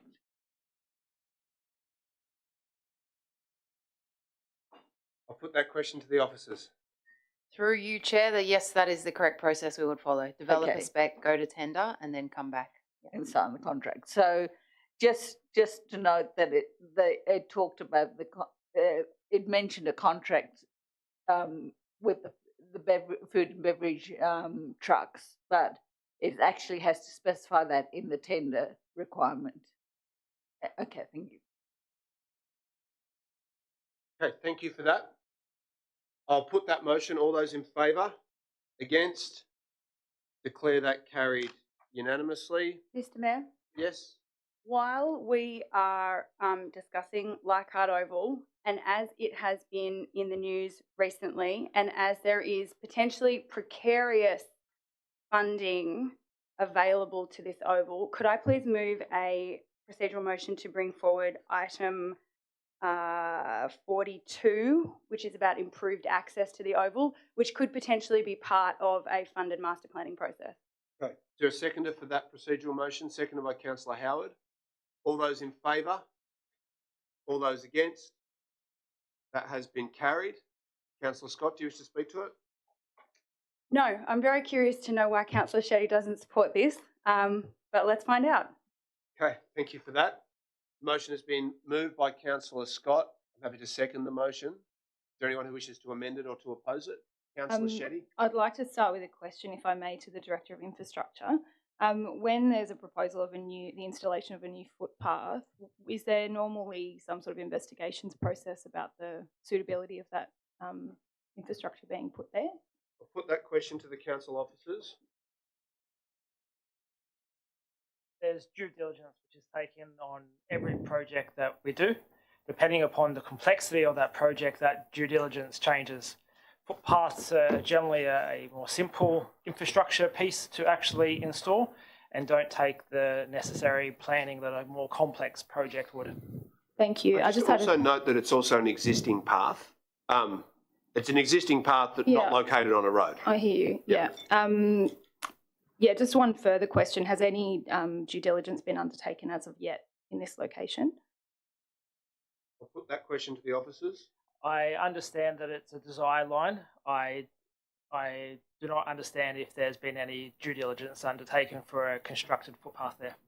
Thank you. I'd just like to move an amendment, if I may. My apologies, I don't think I've sent this to the minute takers, but it's very simple. It's just to move an amendment to make that council investigate the construction of a permanent pathway, and then at the end of that point, including community consultation. I've been in contact with several local residents who live adjacent to this area with their homes that back onto the area of footpath, probably about a dozen of them.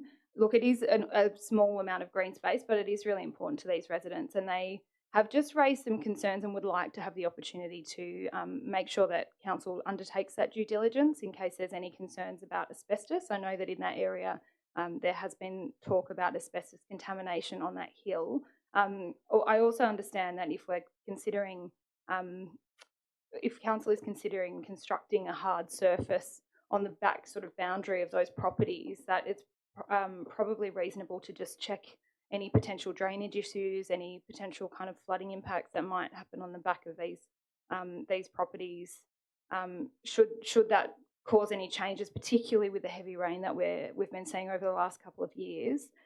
They have raised potential concerns too about whether there will need to be lighting installed there, which could have an impact on their amenity, whether there's going to be noise from kids skating down the hill on a hard path where they wouldn't potentially have that. I note that there is also a path that's been installed from the skate park and the bay run up to Leichhardt Park Aquatic Centre. It's a very short diversion up this hill, and while I do appreciate that it is a desire line that people do use the footpath, I think given that the neighbours would like to be consulted, given that council hasn't undertaken the consultation as yet, it would be beneficial to just investigate that and undertake that consultation in advance of commencing construction or confirming that that's exactly what the council is going to do. I think that would be an appropriate process and something that would be greatly appreciated by the local residents that live in that area. I'm happy to incorporate that wording to change the words to investigate a permanent pathway and to add community consultation, because I'm absolutely certain that the staff would have done something like that anyway. Hold on, just in terms of that, so incorporating that. Okay, investigate. So the wording on the screen, you're happy with that? Investigate constructing a permanent pathway. I mean, I think the desire of the council is clear to construct a permanent pathway. Okay, thank you for that. Can I just, sorry, I'll save that to my right of. Yeah. It might be an amendment. Have you already spoken to this item? No. No. Okay. Councillor De Cruz? I think there's a problem when you come to the end of the path. I'm not exactly sure, but it seems to be that it's on the wrong side of the road down the hill to the skate park. And so I guess you might need a safe crossing off that road to get to the skate park. So, but I guess that will also be within the investigation of the path. Thank you. Okay, I'll just speak to this briefly. I think we're making a mountain out of a molehill. I have walked up and down that path many, many times over many, many years. I remember the day, long before Councillor Stamlis was living in Balmain, when the game between Manly and Balmain was called off because the rain was so torrential and the hail was so overwhelming, and I don't know if they called it off, they considered calling it off, and we walked down the hill to the Arpia Club, which thousands of people did all the time, and they continue to do that between La Montage and Leichhardt Oval, and everyone fell over, and lots of people got injured, and it was very muddy, and everyone was absolutely drenched, And that path is still in the same state now. And yet a simple proposal to say, let's make it safer, it reminds me a bit of the opposition to the skate park, to be honest. A simple proposition to say, let's formalise the path so fewer people fall over and it's easier to walk up and down is somehow being depicted as a dangerous development. I'd like to move a point of order, Mayor. I'll withdraw that, Councillor Shetty. You're so easy to get. And so I think, I know it's important in an election year to maximise all the animosity that you can with anyone who's opposed to consultation, what a anything. shocking I'm not referring concept. to you, Councillor Shetty. Please, if you could desist from interjecting. But this is literally formalising what is currently a dirt path in a park so that it will be safer. We do it all the time. Is there anyone else who wishes to oppose the path? Councillor Stamoulis. Thank you, Mr Mayor. It's nice that you were walking there long before I moved into Balmain in 1986. I think you would have been about 3 years old, would you? Yes, so good on you. I was going to I was 5. No, sorry, Councillor Stamoulis. I was 5 years old and I was going to Leichhardt Oval then. That's right. 5 years old. Okay, yeah, long before. Yes, I know you like to talk about local credentials. I was here a long time before you, brother. No, Stamoulis is a Balmain name. I think it's recognised as a Balmain name. Just an East Balmain name. Absolutely. That's the only one. But look, the style of motions that I've seen, I've mentioned this a couple of times tonight, where we're making decisions before consultation, is inappropriate. Absolutely inappropriate. But given that, given now I'm expecting that we now aren't going to be demerged, this has given us free rein now to ride over the top of our people. This is the third motion tonight where we're doing that. And in fact, although Councillor Scott changed her motion, she said, anyway, it's the desire of the council to do this. Wow. Well, it's the desire of council to actually consult with its residents. That's the desire of the council that I've been on since 2008. It's always been the desire of this council to consult with its residents and get the right outcomes. While I'll support this motion tonight, I hope councillors start wording their motions more of a consultative style, inclusive style, than the type we're seeing tonight. Thank you. Mayor, can I move this be put? Moved by Councillor Howard. Is there a seconder for that? I'll second that motion. Seconded by Councillor Stevens. I'll put that. All those in favour? Against? Declare that carried. Right, may I move? Yeah. No, sorry, there's a right of reply. I just really do need to say this right of reply. The comments tonight from Councillor Shetty are such evidence of the fact, I don't know if she's ever been to a big sporting game at Leichhardt Oval, but thousands of people walk down that hill every single time there is a game there. It is a dirt path that is thoroughly unsafe.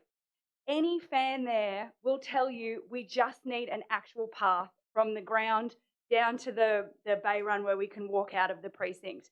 To suggest that a small diversion around the corner wouldn't be so much of an impost. Like, have you ever spoken to a Tigers fan? They know that other path is there. If they wanted to go around that way, they already would be. This has been there for decades and it just needs to be made safe now. The idea that noise from children skating would be a reason to oppose this. I'm not opposing it. Point of order. Point of order, Mayor. Point of order. Of her point of opposition order. to the skate Point park. of order, Mayor. Call the meeting to order. Councillor Scott, I'll ask you in the interest of the efficiency of the meeting to withdraw those remarks. They are withdrawn. I'll put the motion. All those in favour, please raise your hands. All those against? You're in support. Okay. I thought we'd already voted on it. That's been carried unanimously. Again, next item. Could I move item 30, investment report?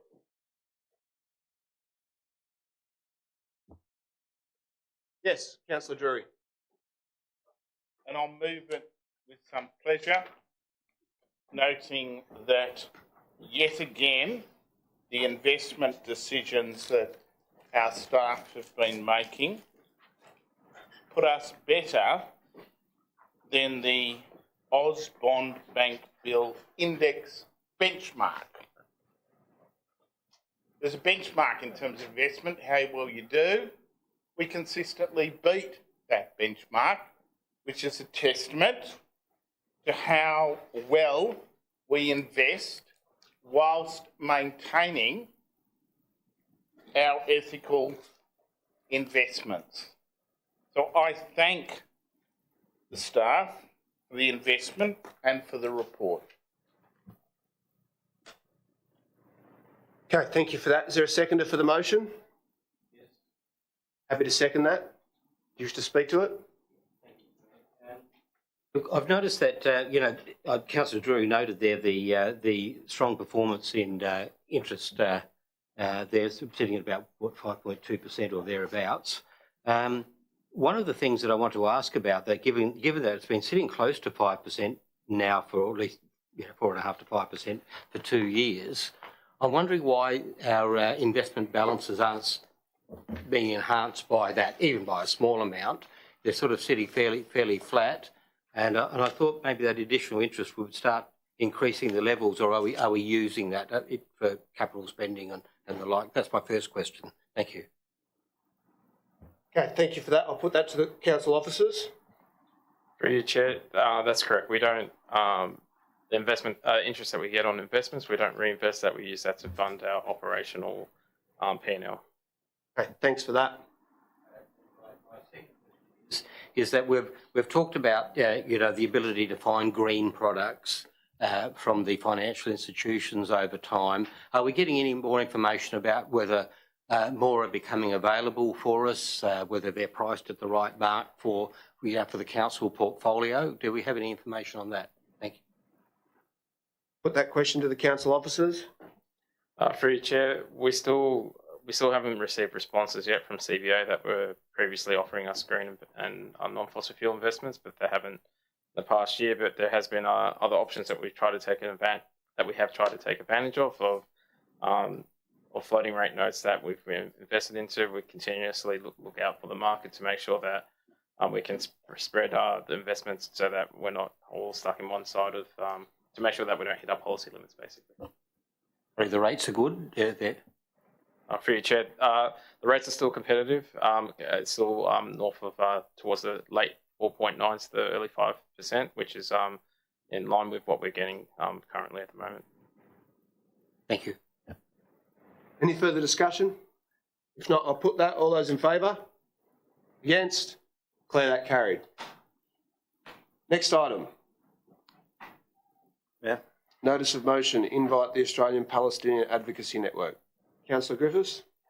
This motion simply asks that we make a recommendation to the Australian Local Government Association that we invite the Australian Palestinian Advocacy Network to address the National General Assembly in in the middle of this year. The ongoing genocide in Gaza has worldwide ramifications which are experienced at a local scale. The invasion of Gaza has displaced millions. As a council, we have a stance that we welcome refugees, and I'm sure that we would want to welcome any current and future refugees from Gaza in our community. And we need to be prepared as a council, but also as a sector, that we're prepared to support survivors of invasion in our communities. At the week that I lodged this motion, we saw an act from the Labor majority Canterbury Bankstown Council, which passed a motion to plant 30,000 olive trees to recognise the murder of 30,000 Palestinians in Gaza, which is now past 35,000. This motion recognised the severe trauma felt in the community that we are watching as the genocide unfolds overseas, and also watching many people in our government not using the full application of their powers to bring peace to Gaza. Indeed, when I wrote this motion, it was shortly after Birchgrove Legal referred our federal member to the International Court of Justice. The law firm's communique said he provided an explicit political, rhetorical, moral, military and material support for the alleged war crimes carried out by Israel. That's their communique. I will ask for an extension of time. Thank you. Councillor Atkins has moved an extension of time of how long? 1 minute. 1 minute. 1 minute, seconded by Councillor De Cruz. All those in favour? All those against? Suppose that was carried. Thank you. The sector should also be cognizant that they do not support... Sorry, Councillor Atkins. I said we vote in favour of extensions of time every time. He did have several hours when the chamber fell into disrepute when everyone was being abused a few months ago, if you recall. Please proceed. Get on with the show. Okay. But the sector should be cognizant that it does not support the invasion of Gaza, not through our investments or our financial decision, or through the local government's interaction in cultural spheres. For instance, the local government sectors should be mindful of their investments if they're investing in weapon manufacturers like Elbit Systems and the potential interactions that their funds have. Personally, we all know that a dozen or so councillors have passed motions regarding the situation in Gaza, including our council, and I think this indicates alone that many mayors and councillors are concerned about the situation and may find it useful to hear from APAN. And just on APAN is a coalition of groups and a peak body. It includes Jewish groups, Palestinian groups, aid development agencies and unions. And it's been leading the campaign, the movement in Australia for Palestinian justice and for peace. And I think they are well recognised as representing Palestinian diaspora in Australia. Thank you for that. Is there a seconder for the motion? I'll second it. Seconded by Councillor Atkins. Do you wish to speak to it? No, I think Councillor Griffiths has been eloquent. Mr Mayor? Yes. Councillor Drury? Unfair. I seek to amend this with the words provided to the minute taker to remove APAN and replace it with His Excellency, the head of the General Delegation for Palestine. Okay, Councillor Drury is moving that amendment. Is there a seconder for that? Seconded by Councillor Scott. Do either of you wish to speak to it? Point of order, Mayor. Sorry? Please proceed.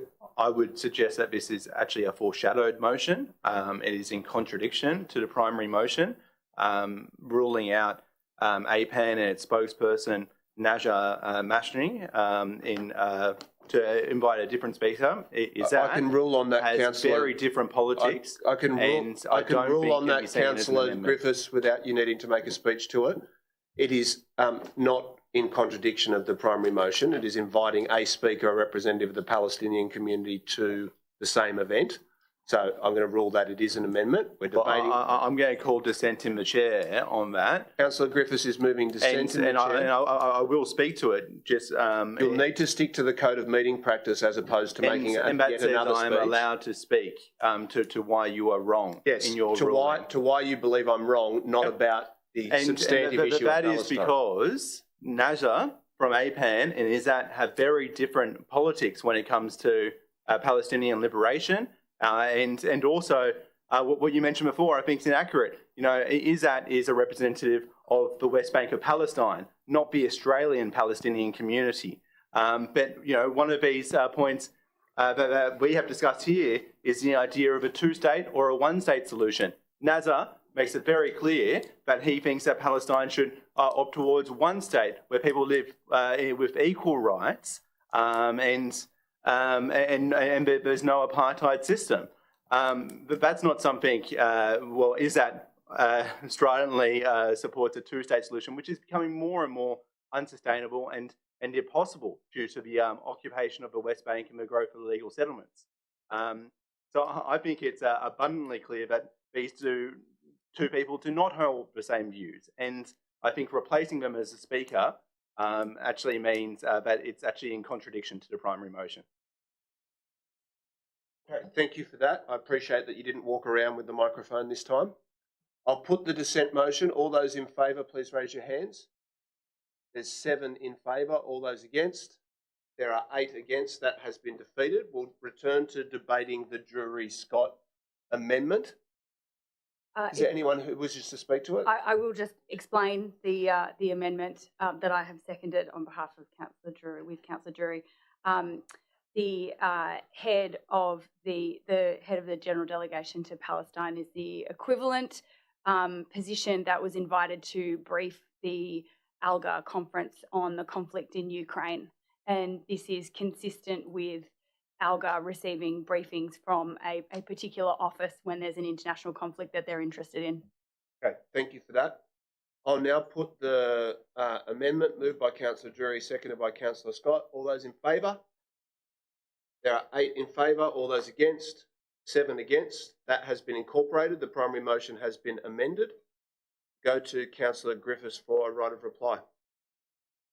Yeah, I'll just point out the difference between the West Bank of Palestine and Ukrainian governance structures is that the West Bank has been under occupation for for decades now, and that's affected, I think, the context which they're in. But I do know that is ardently opposed to the occupation and wants improvement for the Palestinian people. So I think, although they do have different politics, I think it would be great for the conference to hear from them and other Palestinians as well. So I'm happy to support. Okay. I'll put that motion. All those in favour? Against? Declare that carried. Next item. Notice of motion, asbestos construction waste, for the National General Assembly. Now, just note, I've received advice. Can I speak to it or not? Sorry, if you don't mind. I've received advice from council officers that the deadline for submission of motions has closed, but of course we can try to submit them, so that's not a disallowance to the motion being debated. Councillor De Cruz. I was actually going to withdraw the motion because there's a federal parliamentary inquiry into waste and they're already looking at this matter, so I hope. So it doesn't really, it's really after the cat has bolted. So thank you. I'll withdraw it. Horse. Okay, that's withdrawn. Item 30. Yes.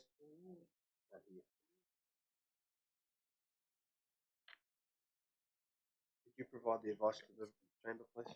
A withdrawal needs to be voted on just like a normal motion. As it's on the table, it is just a motion. All councillors have to agree. Well, what if no one moves it? So once a motion has been placed on the public agenda, it is a motion of council. And if the person who moves it doesn't, who's tabled it, if there's no mover, it lapses, doesn't it? So I thought she...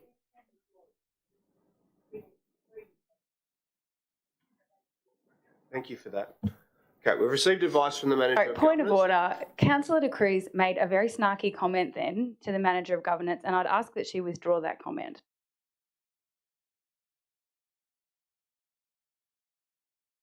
What would everyone like me to do?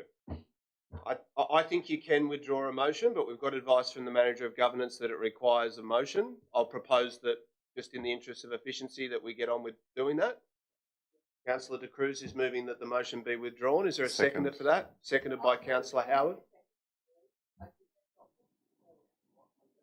Sorry, go ahead. Just withdraw it. Not quite sure what to do. I will second the motion to withdraw. Okay, thanks for that, Councillor Lockie. All those in favour? Against?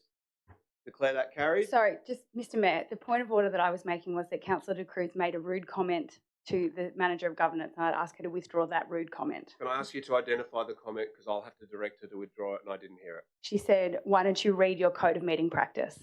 Councillor De Cruz, I'll ask you to withdraw that comment. That's withdrawn. Thank you. Okay, next item. Inner West Council Rozelle Interchange Committee.